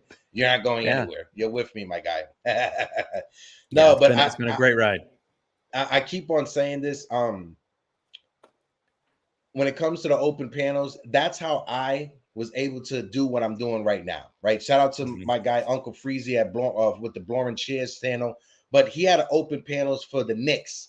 And at first, I always wanted to be a content creator, but I've shared with you guys that I deal with anxiety, and anxiety sometimes gets the best of me. So I got comfortable with going on open panels, and that was what gave me the courage to start a YouTube channel. So if it wasn't for those open panels that I was able to jump on, I would have never been here with Yanks Morning Brew, with TC, with Jigga, with all of you fine people that's in the chat. So that's why I always say open panels are super important, just to give people that opportunity to get in front of the camera and to just work out whatever kinks they had. Yeah, 100%. And you never know it that you. I mean, I met you in person, and you never know that you have anxiety. I mean, you just I you faked know the the funk. same as you are on Morning Brew as you were in person, and you know, it was great time meeting you and my dad, I my brother, appreciate and that, TC. you know, You guys it were wouldn't awesome. ever happen if you didn't step out of your comfort zone and do the content creating, and we all appreciate that I you're here appreciate for all you us, guys. and I we can't love wait. I can't tuning wait in. to meet the rest of you guys at Pete's event coming up at Yankee Stadium. Make sure you guys, if you guys got your ticket for the Yeah. Audi Suite, hold on to that, because you will be able to get that back for next season. There will be an event, and I can't wait for that. But Uncle Grandpa Tat said, in my Craig Carton voice, nobody cares about pickleball. Nobody cares about pickleball. And I'm right there with you, Uncle Tats. But no, let's jump into the Juan Soto conversation. There's some reports, and I got a tweet right here from my guy AZ, who said the Cubs are expected to be legitimate players for the Padres outfielder Juan Soto. If he is traded, sources tell MLB Nerds. I previously reported that the Yankees are also expected to be players for the 25-year-old outfielder, which remains the case. If it comes down to it, the Cubs and the Yankees, I have more faith in the Yankees because of their prospect pool. If the Yankees go into their prospect pool, they got better prospects than the Cubs when it comes to pitching, not position players, but when it comes to pitching, they have better prospects than the Cubs do. They got better MLB ready starters as well. So if it comes down to it, I can say the Yankees. I have more faith in the Yankees when it comes to the package that they could put together to get Juan Soto. I'm not sure about the Cubs. The Cubs have to deal with, do they want to re-sign Cody Bellinger, or do they want to let him walk into free agent? Right. And shout out to my guy 19 comment in the building. Bim, 100% Bim. Go ahead, TC. Yeah, no, I mean, I agree, especially when you brought up the Gleyber Torres 3-team deal with Miami, bringing in some pitchers. I mean, they can be creative and send them 4, 5, 6 pitchers if they want, and that's what they're looking for. And also taking on contracts. The Yankees would be willing to take on Cronenworth or Carpenter or who else. I don't think the Cubs have the payroll to do something like that. So yeah, I'm confident that the Yankees can get it done, over the Cubs, but I'm not confident that Cashman and Hal can actually go through with that. Yeah. If you know what I mean. No. I do know what you mean. And I think Tony in the chat as well, Tony23, who says, I wish before we give up all these prospects, I wish they could sign an extension. Tony, I'm with you also, ASAP. That's why I think when it comes to Juan Soto, that's going to happen later in free agency, right? That's not going to happen. That's not going to happen within the first few weeks, the first few months of free agency. That's not going to happen probably until January 2024. For this reason and this reason only. One, if you're an MLB free agent, if you're Blake Snell, for instance, you're most favorite to win the NL Cy Young. You're going to wait to see what Yamamoto gets before you set the market for yourself. If Yamamoto goes out there and he gets 25 million a year, if you're Blake Snell, you could go to another team and say, you know what? I just won the Cy Young. This guy from Japan's getting paid 20 to 25 million. I'm definitely worth 30 million a season then. So if you're Blake Snell, you're going to wait to see what Yamamoto gets before you set the market for yourself. Also, if you're Scott Boras, you're waiting to see what Shohei Ohtani gets before you're sitting down with any team to talk about a contract extension with Juan Soto. I've been saying this for the longest. Aaron Judge set the market last offseason. Aaron Judge is the floor. Shohei Ohtani is the ceiling, and Juan Soto is going to get somewhere in the middle, closer to what Ohtani gets in free agency. So if you're Juan Soto, you're going to wait to see what the other players get, other outfielders get before you sit down with any team to talk about your contract extension. So that's why I think it's going to happen in January, in the middle of January, maybe close to February when it comes to that. And I think if you're the Yankees, you got to attack Yamamoto. That has to be your first thing you go after. If you're going to get Cody Bellinger, you're going to have to figure that out soon, because Cody Bellinger, I think whatever team offers him the money, he's going to take it. He ain't going to wait for nobody, because Cody Bellinger has an injury history. If any team offers him a contract that he feels is good enough for him, he's going to take that ASAP, even though he is a Scott Boras client. So Scott Boras may want to draw out the negotiations just to try to get Cody Bellinger as much as he can. What's your thoughts on that? Folks in the chat, what's your thoughts as well when it comes to these contract extensions? Yeah, as far as I know, I think there's some preliminary talks with Cody Bellinger as of right now. So if things don't pan out with this trade, I know the Padres have come out and said, Soto's not available. We're not going to deal with that. And you even brought up, backstage the whole Mookie Betts thing before Mookie Betts got traded. The Red Sox said that they weren't going to trade him, and then there he goes. So you can't. It's all smoke and mirrors. You can't believe what you hear, and so there's going to be a lot of creative, a lot of talks. Everybody's got to be on the phone. I mean, to me, why not get Yamamoto, Soto, and Bellinger? What's holding the Yankees back from getting all three of them? I mean, there shouldn't be any. Just get them all. They have the money. They have they're shedding 50, 60 million this year. I mean, what the hell not? Now, thank you for bringing that up, because I literally was going to forget about it. This was an article, a transcript that came out, and this is a WEEI, which is Boston's local sports affiliation over there. This is a week and a half to 2 weeks before Mookie Betts was traded. According to Rob Bradford, who talked with the Red Sox and talked with the GM at the time, this is what was said. The Red Sox are not actively shopping Mookie Betts, just like the Padres came out and said that most likely trying to keep him. But this is what was said. The Red Sox are not actively trying to shop Mookie Betts. They said they won't listen to any offers. They said anyone is available for the right price. But Chan Bloom also said anyone is not Mookie Betts. So this is the first thing that they said. At the end, they said the Red Sox are not going to sell Mookie Betts for 10 cents on the dollar. If they trade Mookie Betts, they want a massive prospect haul back in return. You know what they got back in return?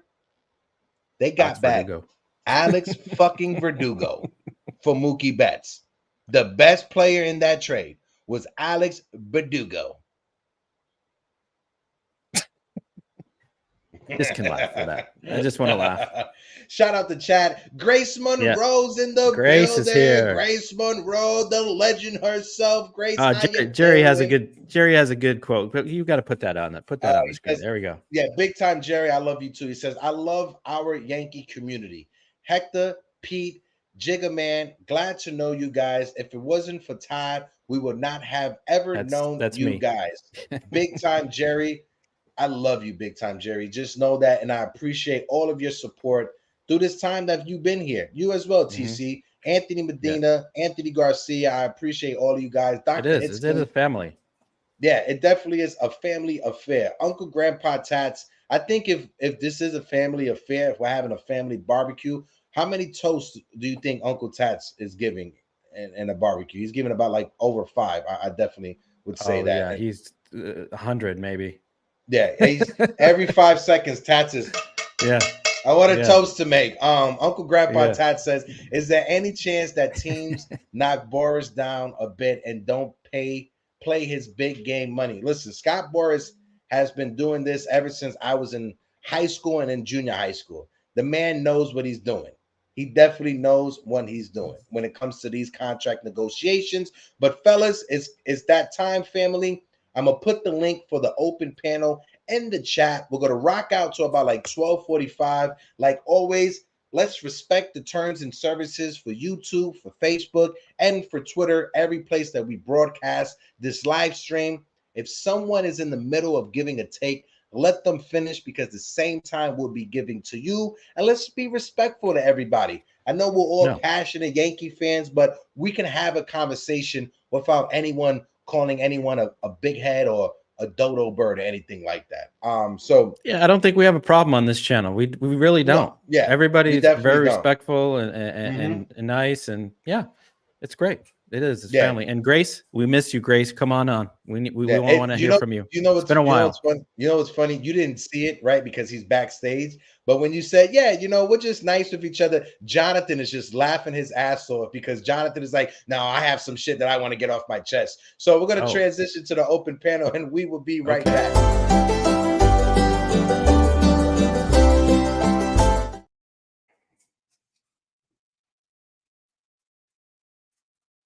I got two guys backstage. I got a few folks backstage that I'm going to bring up. I'm going to bring you guys up as you guys came into the queue. Oh, wait 1 second. What is this? Why is this acting up? There we go. There we go. I don't know why that is. So I'm going to bring you guys up as you guys came into the queue. And I'm going to bring up my guy, Mr. Dane Huber, to the conversation. Dane, what it do, my guy? Hector, good to see you, buddy. TC, thank you for being in there last night. Hector, thank you so much for doing that with us. We appreciated it. Let's do this. Yeah, you know, I'm down with the teams, man, bro. Dane. Anything for NYYU. Shout out to the entire NYYU community. But Dane, you've been listening. Dane was looking like a model out there. Jigga brought that up. He had like some special lighting, or I don't know. He was looking sharp. No, I just went and got a tan. It's the moisturizer you use, right, Dane? You gotta let them know it's the moisturizer you use, bro. Vitamin C serum. Yeah. But Dane, you've been listening to the conversation. Obviously, we was having a conversation last night, so let's continue the conversation. What's your thoughts when it comes to what TC and I was talking? The floor is yours, brother. Well, when you get to Soto, I think you got to get him. I just don't see anything that is better than on the market than him in the next couple of years. What are you going to get? Cody Bellinger, it all depends on the price. What are we gonna? Is he really worth $264 million for 12 years, like MLB trade rumors projecting? I couldn't touch that contract with a 10-foot pole. I mean, that's terrifying. I think Yamamoto is the key to the offseason, like we were saying last night, Hector. I think you get him, it opens up everything to allow us to move from our rotation depth, our prospect depth, and it opens up the whole offseason. I think that's just the way you go. Yeah, I'm right there with you, TC. What's your thoughts before we bring up the next person?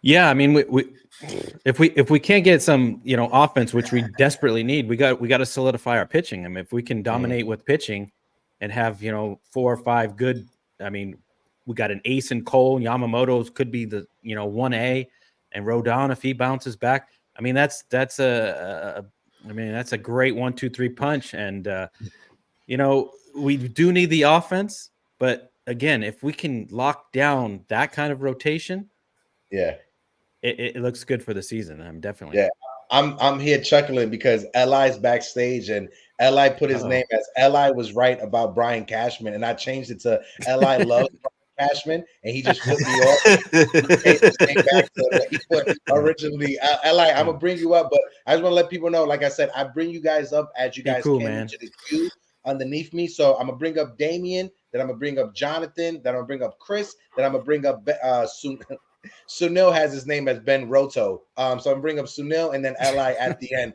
So I'm gonna bring up my guy, Mr. Fast and Furious, Damien Serrano. Damien, how you doing, my brother? I'm good. How's everybody doing? Dane, Hector, TC. How's everybody? I'm good. How are you doing? Good to see you. Good, man. How you doing, Dane? I'm good, man. My stomach is better now that after the 2 days prior to Cashman. So, but all is good. All is well. All is well. All right, Thank you. bro. You've been listening to the conversation. You heard the convo from last night from Pete's show. Go ahead, bro. The floor is yours. What do you want to add to it? Yamamoto's the get. Anytime you got pitch, no matter if we need obviously offense, we need it direly, but Yamamoto's the get.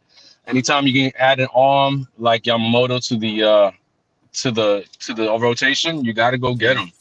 Yeah. I'm scared about Cohen. I think Cohen is the one dude that worries me because obviously they've been scouting him for a minute now, but with the Yankees bringing in that new minority owner, that does give us a little bit of an edge. I do think Yamamoto Yamamoto wants to play with us, but dollars talk, and Hal worries me, especially after his presser, the whole bunting thing. Hopefully Yamamoto can bunt, maybe. I don't know. We can bring him in. So maybe we can, sell Hal that, hey, we need somebody for a pinch to bunt for us. Yamamoto could also do that. Who knows?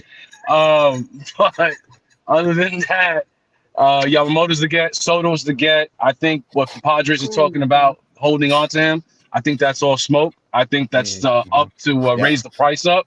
So I think 1,000% Soto's gone. He will go somewhere. Where? Hopefully it's us. I'll take the Cronenworth contract. I'll take the Carpenter contract as well. As soon as we get Carpenter, ship him out somewhere. And that opens up situations for Glaber to move if we want Glaber to move. But if they don't want Glaber to move, they need to resign him now. So it's one or the other. 100%. Yeah, no, 100%. And I want to shout out my guy Al Cintron. If you guys aren't familiar with him, he is the new overnight host at WFAN. He was on this past weekend. I called into the show. Him and we had a great conversation. But Al was talking about that he's heard through the people he has in the grapevine and his connections that Soto wants to come to the East Coast. Specifically, he wants to come to New York. He grew up a Yankees fan. He grew up a big Robinson Cano fan, but he has a great relationship with Francisco Lindor. So that may complicate things. If you are a Yankee fan, you may be worried about his friendship he has with Francisco Lindor. So it's still like a 50-50 thing when it comes to it. Dane, what's your thoughts on that before I bring up the next person? Well, we've always heard that Soto wanted the East Coast. It's closer to the DR. He's got a very close relationship with his mother. A short flight. There's really 4 teams that I think Soto goes to: the Phillies, us, Mets, or Texas Rangers. When it comes to the Rangers, they do have those top pitching prospects, Jack Leiter and Rocker is still with them in their system, right? Yes. So they still have those 2 top pitching prospects and other pitchers that they could offer in any deal for Soto. Future's bright with them. Texans are a sleeper to watch out for. Did Kumar have surgery? Was that right? No, Kumar didn't sign after the draft because there was a shoulder issue. He went back in the next year, and Texas took him 7 spots earlier than the Mets did, so they could assign their 2nd round pick, which was a huge dollar signing.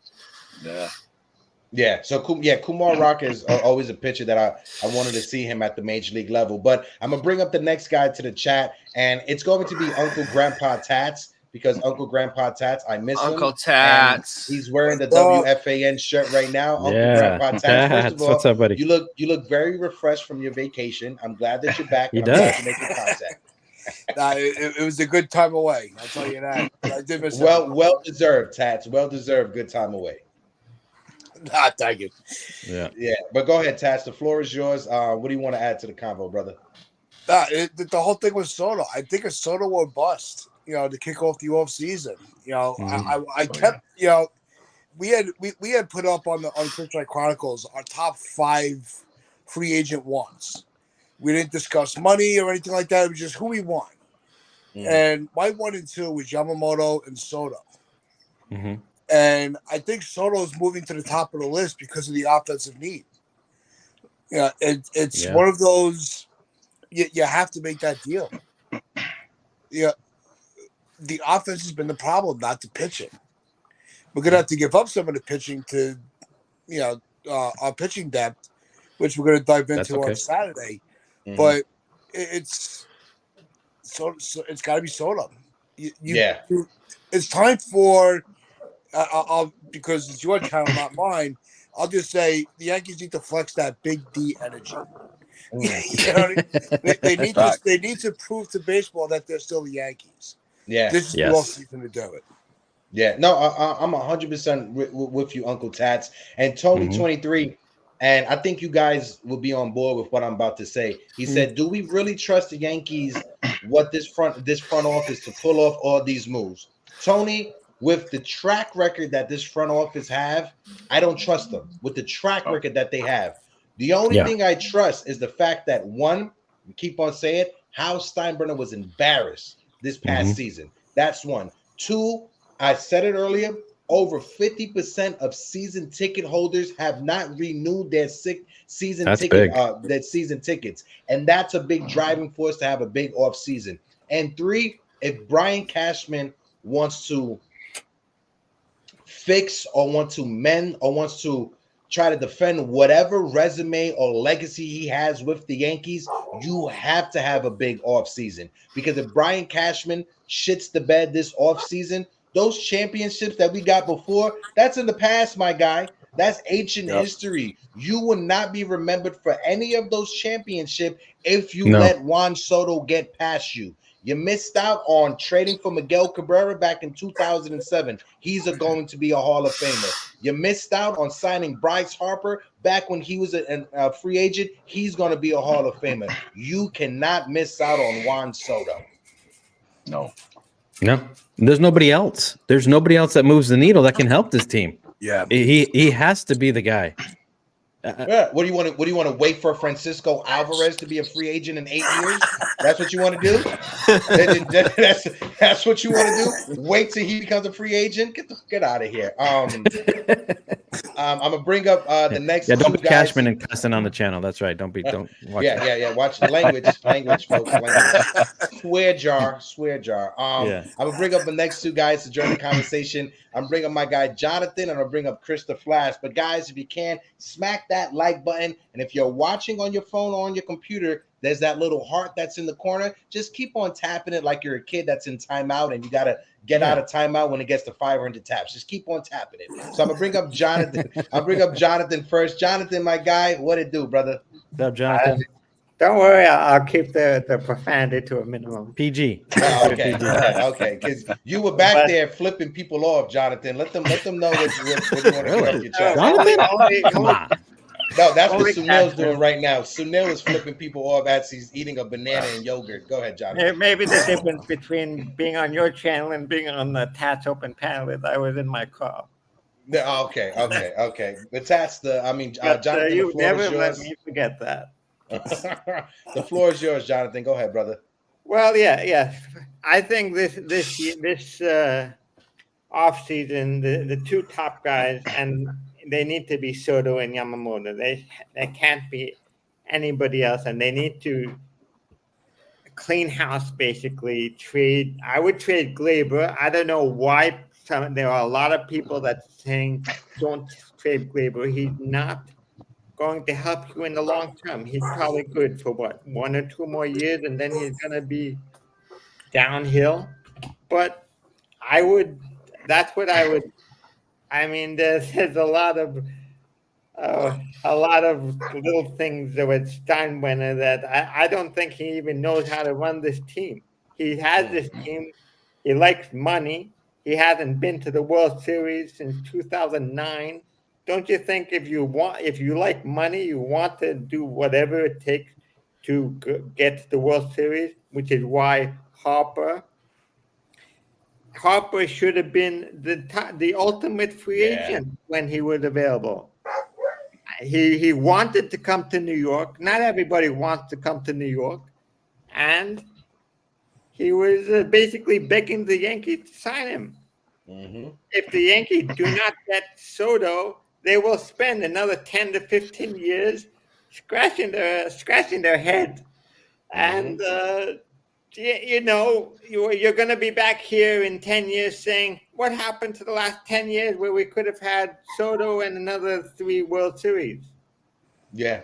And if you're San Diego, right? And Dane, let me know if I'm off base with this. But if you're San Diego, you're not trading him to anyone that's in the National League West. You're not trading him to anyone that's in the American League West because you don't want to have to deal with him in that same market. I don't think they'll trade him to anyone that's in the National League. Dane, what's your thoughts on that before I bring up Chris? Yeah, I think that they're going to send him to an American League East team just because it's the farthest away from him. They won't have to hear from their fan base about moving him. But I think they have to move him with them asking for $50 million and actually wanting 100. That's pretty scary when it comes to their payroll. They're going to have to move on from that. No, definitely. I'm right there with you. I'm going to bring up the next few guys to the conversation. I'm going to bring up Chris the Flash next. Then I got Sunil. And then I got L.I. Yankee King. The only troll in the Yankee universe I acknowledge and love is my guy, L.I. Yankee King. But Chris the Flash, my guy, salute to you, brother. What's your thoughts on the convo? What's up, Chris? What's up, Chris? What's up, y'all? What's up?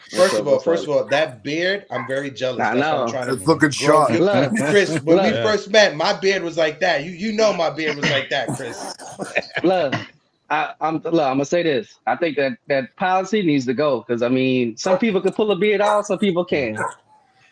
Chris's beard is screaming Old Testament. Go ahead, Chris. Man, look, Moses. if I can part the seas,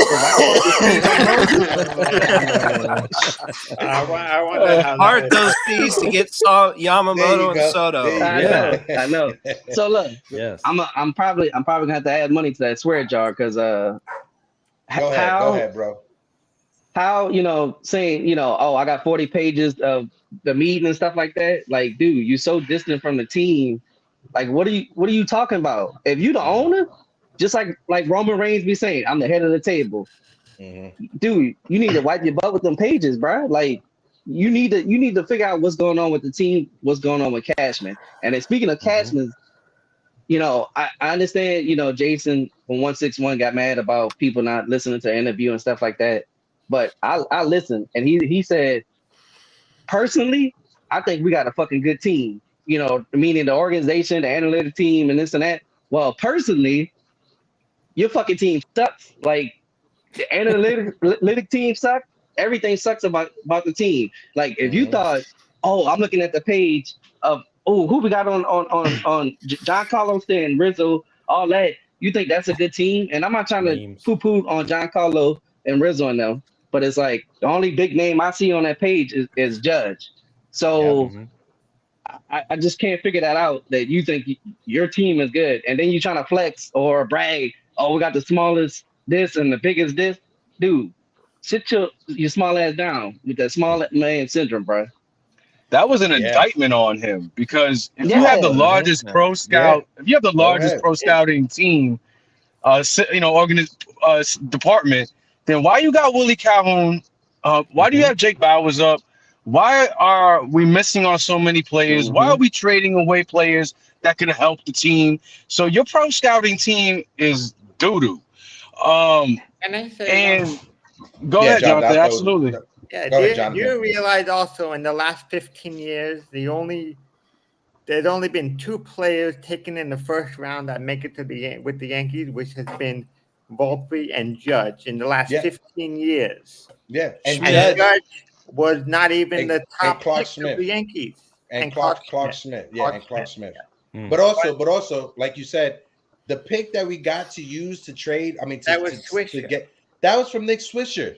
Yeah. So Aaron Judge fell into your lap because you drafted someone else before you drafted Aaron Judge. Yeah.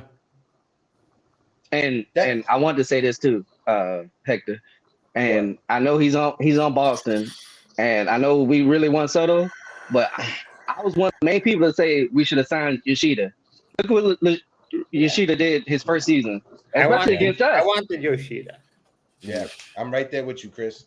I'm right there with you. But this is why I said, guys, you got to look between the lines. Also, Damien, bringing up the part about the scouting department, it blew my mind because you apparently have the biggest scouting department, right?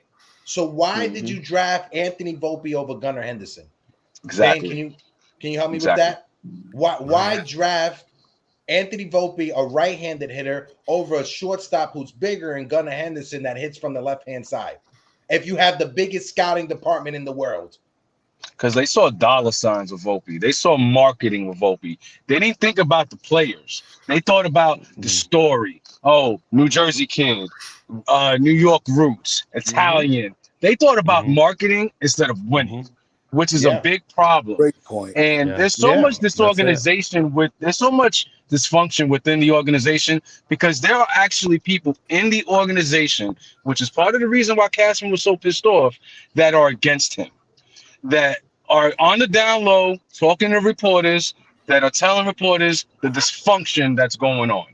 There are players, there are people in the analytics team who are talking behind scenes, off the record, about the nonsense that's going on. So Cashman got the reason Cashman got the way he was, from my opinion, two different reasons. You got Aaron Judge being involved now, as much as he is. Hal Steinbrenner now once bringing up Cashman's name during that presser. And then you got people who are fighting against Cashman now. And I can guarantee you, it's people like Sabian who are now putting their names in the bucket to say, you know what, you don't want to do the job, I'll do the job. And Cashman's all in his feelings at this point, and that's the reason he did what he did. Yeah, I 100% agree with you. Throw it around. Go ahead, Jonathan, and I'll throw it over to Dane after you bring up your question, and then Tats and Chris. Say or do that will make Steinbrenner said, "You're not fit for the job anymore. We need to get someone else." Is there anything? Dane, I'll throw it over to you. Throw it over to Chris, Uncle Tats, TC, Damien, before I bring up Sunil and Li. Go ahead. I think if they have another season like they did last year, Cashman's gone. I don't think that Hal can possibly do that 2 years in a row and still hand the team back to him and also pick a new manager. I just don't see it. Tats? I'm with Dane. I just don't see how Cashman survives another year like this. Hal's got to put his foot down. You're the boss. You know, he wanted to take over from, he took over from his father. Be the boss. Grow a pair and put your foot down and get this organization right. You're getting more information, more feedback from your captain than your GM. That just screams organizational dysfunction. And it's got to change. 100% agree. Chris, what's your thoughts? And then throw it over to TC and then Damien. Yeah, I think that Dog agrees with Tats and Dane. Yeah, so, for real, But I agree too. Like, I don't like being 500 or over, or even even in the playoffs. I think that's a given to be a Yankee. But it seems like they just happy to get the 500 record. But it's like if you fourth in the division or even last or third or whatever, it screams no good. Like you need to lose your job. TC, what's your thoughts? And then throw it over to Damien before I give my take on it. Yeah, I mean, this is a make or break year for Cashman. Honestly, if he doesn't do anything in this in the offseason, I say let him go. Let him go before the season even starts. I mean, if they show up with the same team and run that back, I'm not having that. That's ridiculous. But if he lasts the season and they have injuries and they somehow squeak into the playoffs and first round elimination, they're still going to keep the guy. I mean, he's going to say, "Oh, look at I made the playoffs." And no, this is they gotta ditch that philosophy now. You're championship or nothing. That's what we, and the winning has to come first over the profit, over the financial. Until they do that, this team's going nowhere. One thing they seem to be forgetting is winning and getting to the World Series is more profitable than not getting to the World Series. You can have an extra 4 to 7 games just in the World Series. No, 100%. Razil the Great, and I throw it over to Damien. Razil says the Yankees have turned into an episode of Bar Rescue. 100%. Bring in John Tafford and just start throwing shit around in that office. Yeah. Damien, what's your thoughts? And I'm gonna bring up Sunil and Li. Go ahead, Damien. Cashman's got to have the Yankees got to come with a winning season. Not just that, but the playoffs. Cashman's absolutely on the hot seat. He shouldn't have even been brought back in the first place. And what he did a couple of days ago was an embarrassment on the entire organization. Yep. Hal should publicly let everyone know he's done something about it with him. And that was not only that, but think about how pissed off Hal might be. You have season tickets that are less than 50% at this point, and you went out and you basically shit on your entire fan base with that rant. Yep. The entire fan base. So Hal, if you're not mad about what he just did, then at that point you're with him, and now you're against the entire fan base.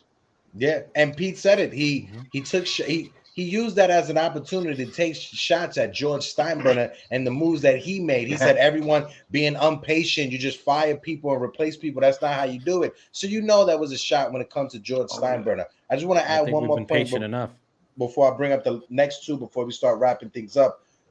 When it comes to Hal, he could have done it two ways. And I agree with you guys that some of you guys are saying he should have been in that room, right? He should have been in that room with them, ripping them a new a-hole. But Tats, you are in a position of being like a supervisor at your job and in your company.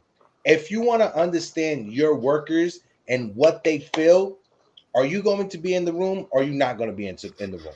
Personally, me, I'm not going to be in the room. Tats, what's your thoughts on that? And you're unmuted. I mean, you're muted. No, I'm in their face. I walk around all night with my guys. You good? You need anything? You want help? If they need a break, all right, take 5. Communication is key. That's the whole moral of the whole story. If you're not communicating with the people underneath you, you're no better than any of the others. Yeah, you have that's part of being a leader. It's not just about throwing the orders out. I want this done. I want that done. You have to be able to have that dialogue where they're comfortable. That's why I'm actually really enjoying that. Judge's name is coming up so much. Yeah, like I alluded to earlier. You have to have the faith of your people beneath you to elevate you to success. Cashman's lost that ability. Hal is hanging on to that ability with a thread. He's very close to completely losing the whole organization. No, I'm right there with you, Tats. I'm looking at it and I'm just trying to find the silver lining for Hal. If Hal, he threw in Cashman, Fishman, all those analytic guys, he threw them all into a room. If I'm Hal Steinbrenner, if I want to get the tone on how these guys actually feel, I'm going to take a step out. I'm going to let them go at it with each other because I don't think if I'm in the room, Fishman is going to let Brian Cashman know how he feels. This analytic guy is not going to let Brian Cashman know how he feels. I want to see how it is or how they feel if I take a step back and I leave that tape recorder in the room. I want to see how they actually feel about each other because we all know if we're in a meeting with our supervisor or with our boss at work, 9 times out of 10, we're not going to actually tell them how we feel. But if we're having a team meeting with just the people that we work with, I'm going to let you know, Damien, if I have an issue with you, if the boss ain't around, I'm going to let you know, my guy, I don't like that shit you did last week. Uncle Tats, I don't like that shit you did 2 weeks ago.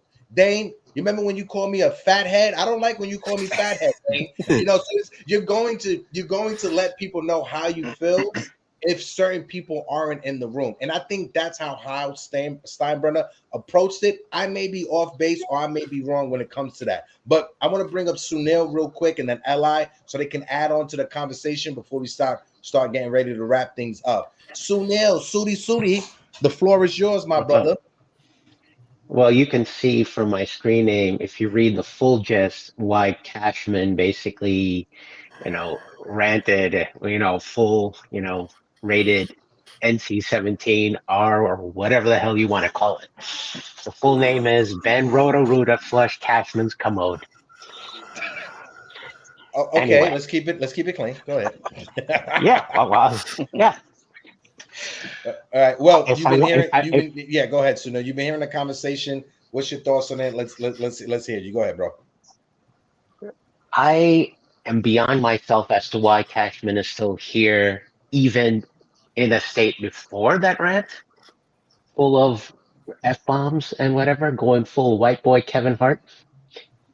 And after that as well. How does this guy, how does Hal not have the skins to basically keep this, to fire this guy? This is a guy, like, it was reiterated once before. He's representing, he's practically in charge of your organization in the hierarchy that falls below the front office, ownership, whatever. However the hierarchy lines up. He's amongst one of those top positions. And you have one of your top guys basically shitting on the media and the fan base, and then you want better numbers than, what is it, 40 or 50% of the ticket sales that are basically accounted for out there. How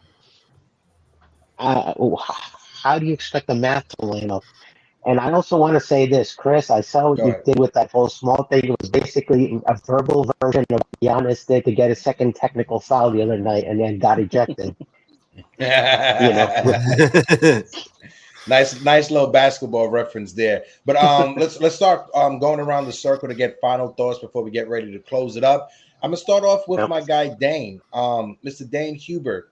What is your expectations over the next couple of weeks when it comes to the Yamamoto posting and when it comes to the landscape of free agency? And we'll throw that around the table to get everybody's thoughts on it. Who do you think will be the first piece to go off the chessboard?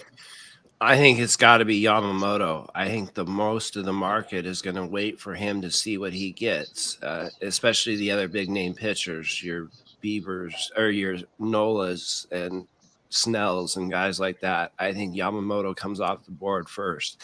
And like I've been saying, I think he's the key to our offseason, because if you get him, you can trade from your pitching depth to improve the lineup.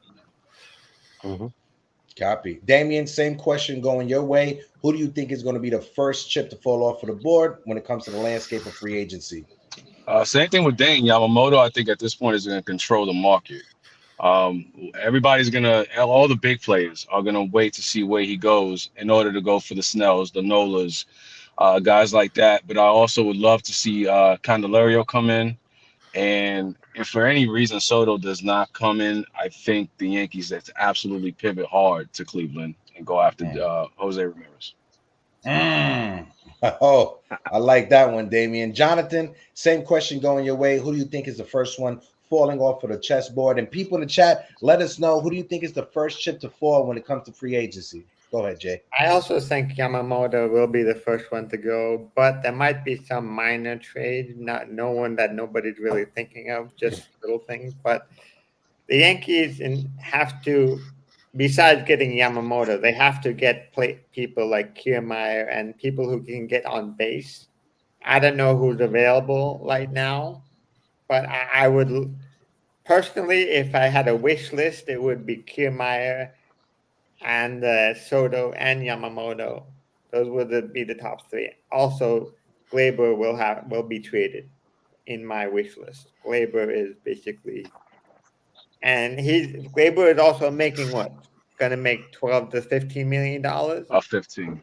Yeah, about $15 million.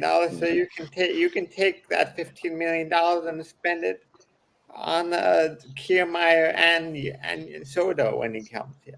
Yeah. It's all about payroll. The Yankees have to stop being so frugal and start spending smartly. That's the one thing they haven't done in the last 5 years. They haven't spent their money smartly. They basically package their money into one or two players, and nobody has any else where to spend it. Nobody knows where to spend it after that because of an artificial tax cap. Well, that's right. When you spend almost $200 million over the past few years on Josh Donaldson, Luis Severino, and Aaron Hicks, that's money that's going to waste right there.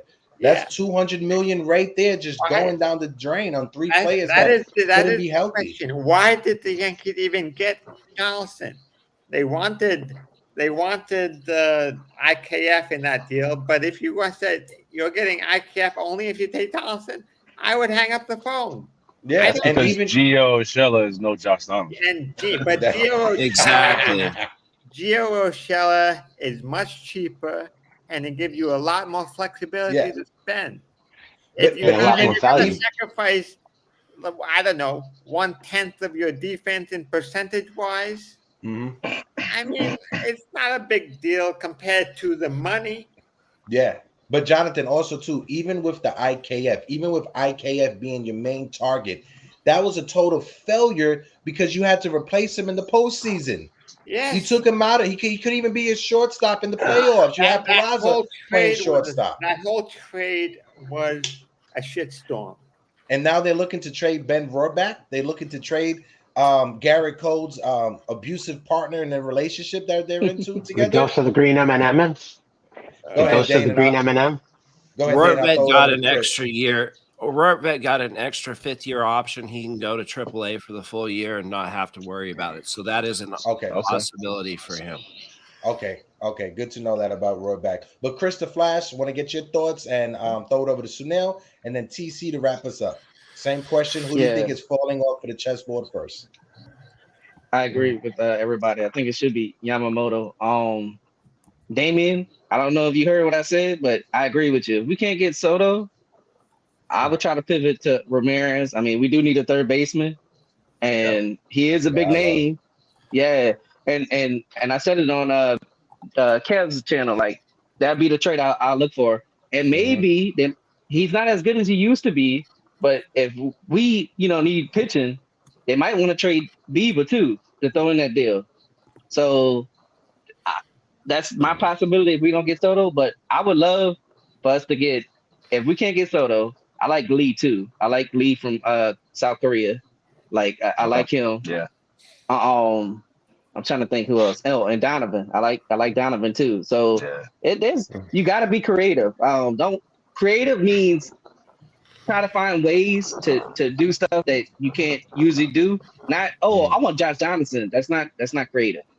Well, that's another person I forgot. Jung Ho Lee is someone because Jung Ho Lee, if it could be an Ichiro type player with the on base percentage. It's nobody's an Ichiro. I was just about to say no one's an Ichiro that, type of player, but when it comes to Jung Ho Lee, and Dane brought it up yesterday in the show, that league that he's played in, the MPB is very similar. The Japanese league that Yamamoto is coming over from, that's more than like a AAA, quadruple A type of area.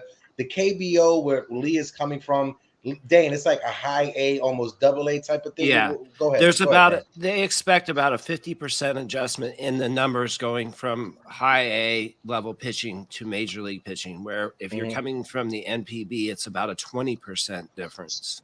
Yeah. And so if you look at Lee's numbers, reduce them by 50%, and then you have to figure out how he handles velocity. And if that's worth $20 million a year for 5 years, he's a stay as far away from the Yankees as I can get for me. Yeah. And also too, Jung, he comes from a family where his father was like a very big figure over there in Korea when it comes to the baseball scene. He was the biggest baseball. But when he transitioned from that league over to the MPB, to the Japanese league, he struggled. He was not the same type of hitter. The numbers, you could just look at them and it's a drastic fall off to like what Dane was saying. Well, we also haven't mentioned the other Japanese pitcher that was Matsui. That's some Yuki Matsui. Yeah, Pete was talking about it yesterday. His hands are just too small. He can't grip the baseball. He lost some of the stuff. That's just the reports that are being out there. I really can't speak on it because I'm not a scout. I don't watch all these videos like Dane watches all those videos. So I really can't say that I've taken deep dives into Matsui. But I want to throw it over to Sunil and then TC to wrap us up because I got to get ready to get out of here. Go ahead, Sunil. So I would throw a word of caution on the pivot to Cleveland for Ramirez because you want to make sure that they don't make you take what's his name, Josh Naylor. Yeah, I take his little brother though. I was just about to say I'll take his younger brother. His younger brother looked like a better version of him. I'll take Josh and then flip him. Yeah, because he doesn't have that full afro coming out of his head, basically. All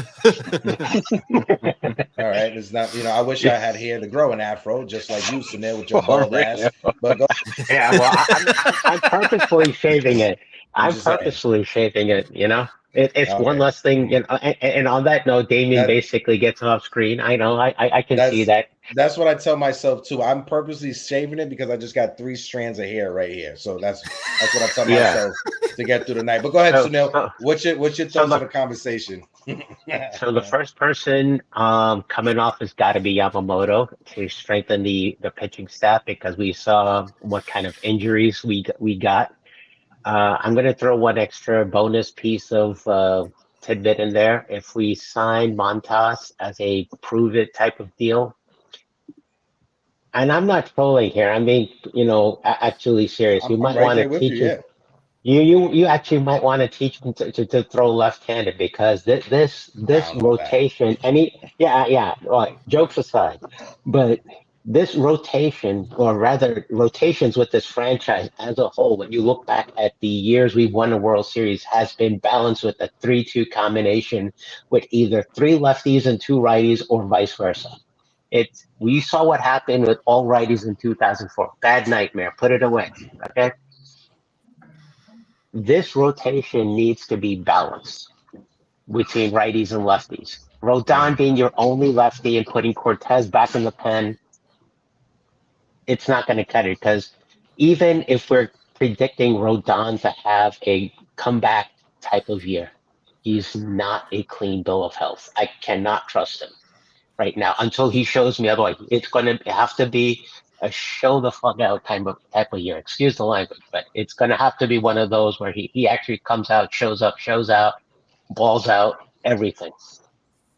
And I got the one final take addressed to Dane. The 20th pick in this year's draft was a player of Indian descent for the Jays, if you recall seeing it, Arjun Namala. Do you foresee in another few years after his development that the Yankees might show interest in this type of player? Because if you see his batting, ethics and whatever so far from the raw talent he is, and I shared this with Hector the other day. Yeah, I took a deep dive into him. He looks real good. Yeah. He has some sort of a Ryan Braun type of swing to him, from what I could perceive, just from visual. Yeah. So do you see the Yankees showing some interest in him in the future? If he makes it to the major leagues, absolutely. But if you're talking about if they're going to look into drafting more Indian players, I think that's going to be a big part of the future. No, I'm not saying. I'm not saying just Indian him players. alone. Specifically, just him. The one thing that would make me say no: Roderick Arias, Kiner Delgado, George Lombard Jr., Emmanuel Tejada. All those guys are the same age as him, play the same position. So if none of those guys make it, absolutely. I can see them going after the kid the Blue Jays drafted, but 1 or 2 of those kids is probably going to make it. Okay. It's possible, but what about moving to third base, though, and if they're not going to have him at shortstop? Well, you have Anthony Volpe locked in at shortstop. He's not moving off the position. Right. So third Roderick base. Arias or George Lombard are both 6'2", 200 pounds, and they're both 18 years old. They're going to get bigger and stronger. They're going to end up at third base. Okay. Yeah. TC, hey, fellas, I gotta go. Hector, everybody, I really appreciate you. As always, everybody be safe. I'll talk to y'all later. All right, Damien, you be safe out there, brother. Thanks, brother. All right, TC, want to get your final thoughts before we wrap this up, my guy. Go ahead. Yeah. Well, so once Frankie Montas signs his big deal, I think that's going to open up the floodgates, and So no, I agree. Yeah. Honestly, I wouldn't be surprised if he does sign before anybody else. But Yamamoto is probably going to come off the board first, and then it's going to open up everything else. Ohtani and Soto and that. But I'm seeing that maybe toward the winter meetings, especially the Soto trade. I think that might be discussed later down the road. But Yamamoto's probably within a week or two. I think he's as soon as they post him, You know, I really hope the Yankees put in their best bid for him. But I'm not opposed to Jose Ramirez deal if we can't get Soto. I mean, we gotta bring in somebody that has that moves the needle and you know, triggers this offense, because it's just stagnant. It's just, we can't just bring in these guys. Like Kiermaier is a good guy to bring in, but he's not going to move any needle here with this offense. Yeah. Can I They ask need multiple a question? guys. Yeah. Go ahead, Dane. Go ahead. I just want to ask a question about Kiermaier. With Jason Dominguez coming back in July, and if we get Soto, why would you spend $13 million on Kiermaier for half a season? I would. That was my same. Yeah, I was gonna. That's the same issue that I'm dealing with. If you go to trade for Juan Soto and Jason Dominguez, exactly. Yeah, whatever. But if you're gonna try to hold the spot down until Dominguez comes back, is it that they don't want to rush Dominguez back, Dane? I can see it being a situation that they sign Kiermaier 1 year and then they use that as an excuse to wait till September to call up Dominguez, not to rush him back. Yeah. What's your thoughts on that, Dane? Maybe, but with all the excitement Jason brought when he came to the Bronx, why wouldn't you want that as back as quickly as you could get it?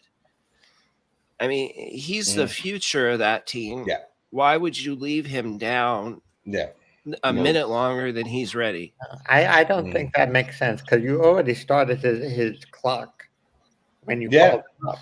Well, no, because it was in September. His clock didn't start. That's not how it works. No. It has to be after a certain date in August August 18th. Yeah. So his clock didn't start yet for his arbitration or anything like that. Yeah. So, question about the posting for the international players. Go ahead, so now we gotta wrap it up.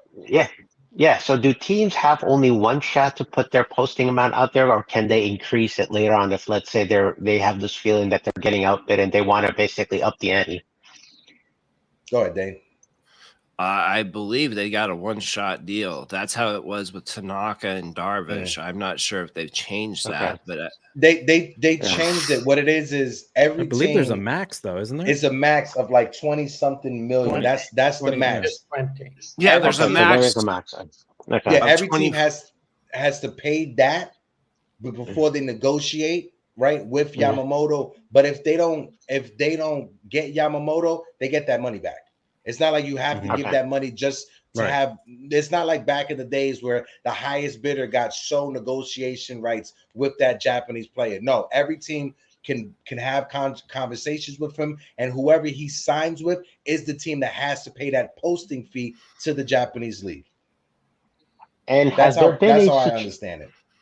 And has there been a situation that, let's say, whoever's the winning bidder, they sit down to negotiations, but somehow negotiations fall through? So in that situation, does the player effectively go back to their originating league, or do the negotiations continue? It's a good faith negotiation. Once the bidder wins, he's going to sign it. There's only going to be one team that has to pay that posting fee and who he chooses to. Yeah. But guys, I appreciate everybody for joining on to the open panel. My guy Dane, Jonathan, Chris the Flash, and of course Sunil. I'm gonna just take you guys off of the stream real quick as I get ready to close things up. Guys.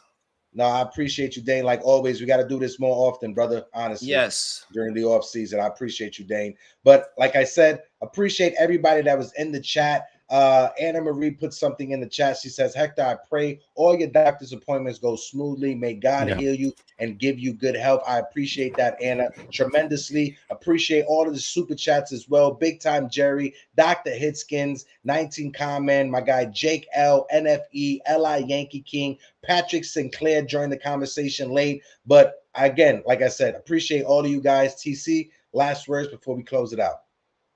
Yeah, no, appreciate the family chat. This is a family affair. We love all your input. Shout out to all the guys who are on the open panel. We love all your participation.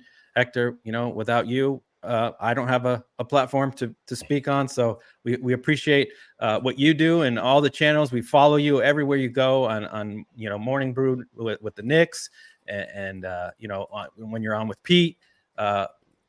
Appreciate everything you do for the Yankees, and we're gonna always stand by you, and we wish you well with all your doctor appointments, and we're always here for you. Okay.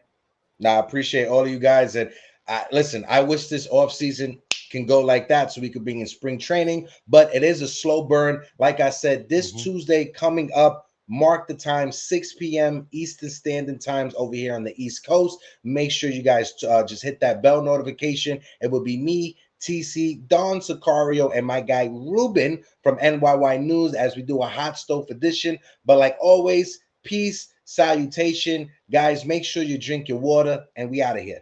Deuces.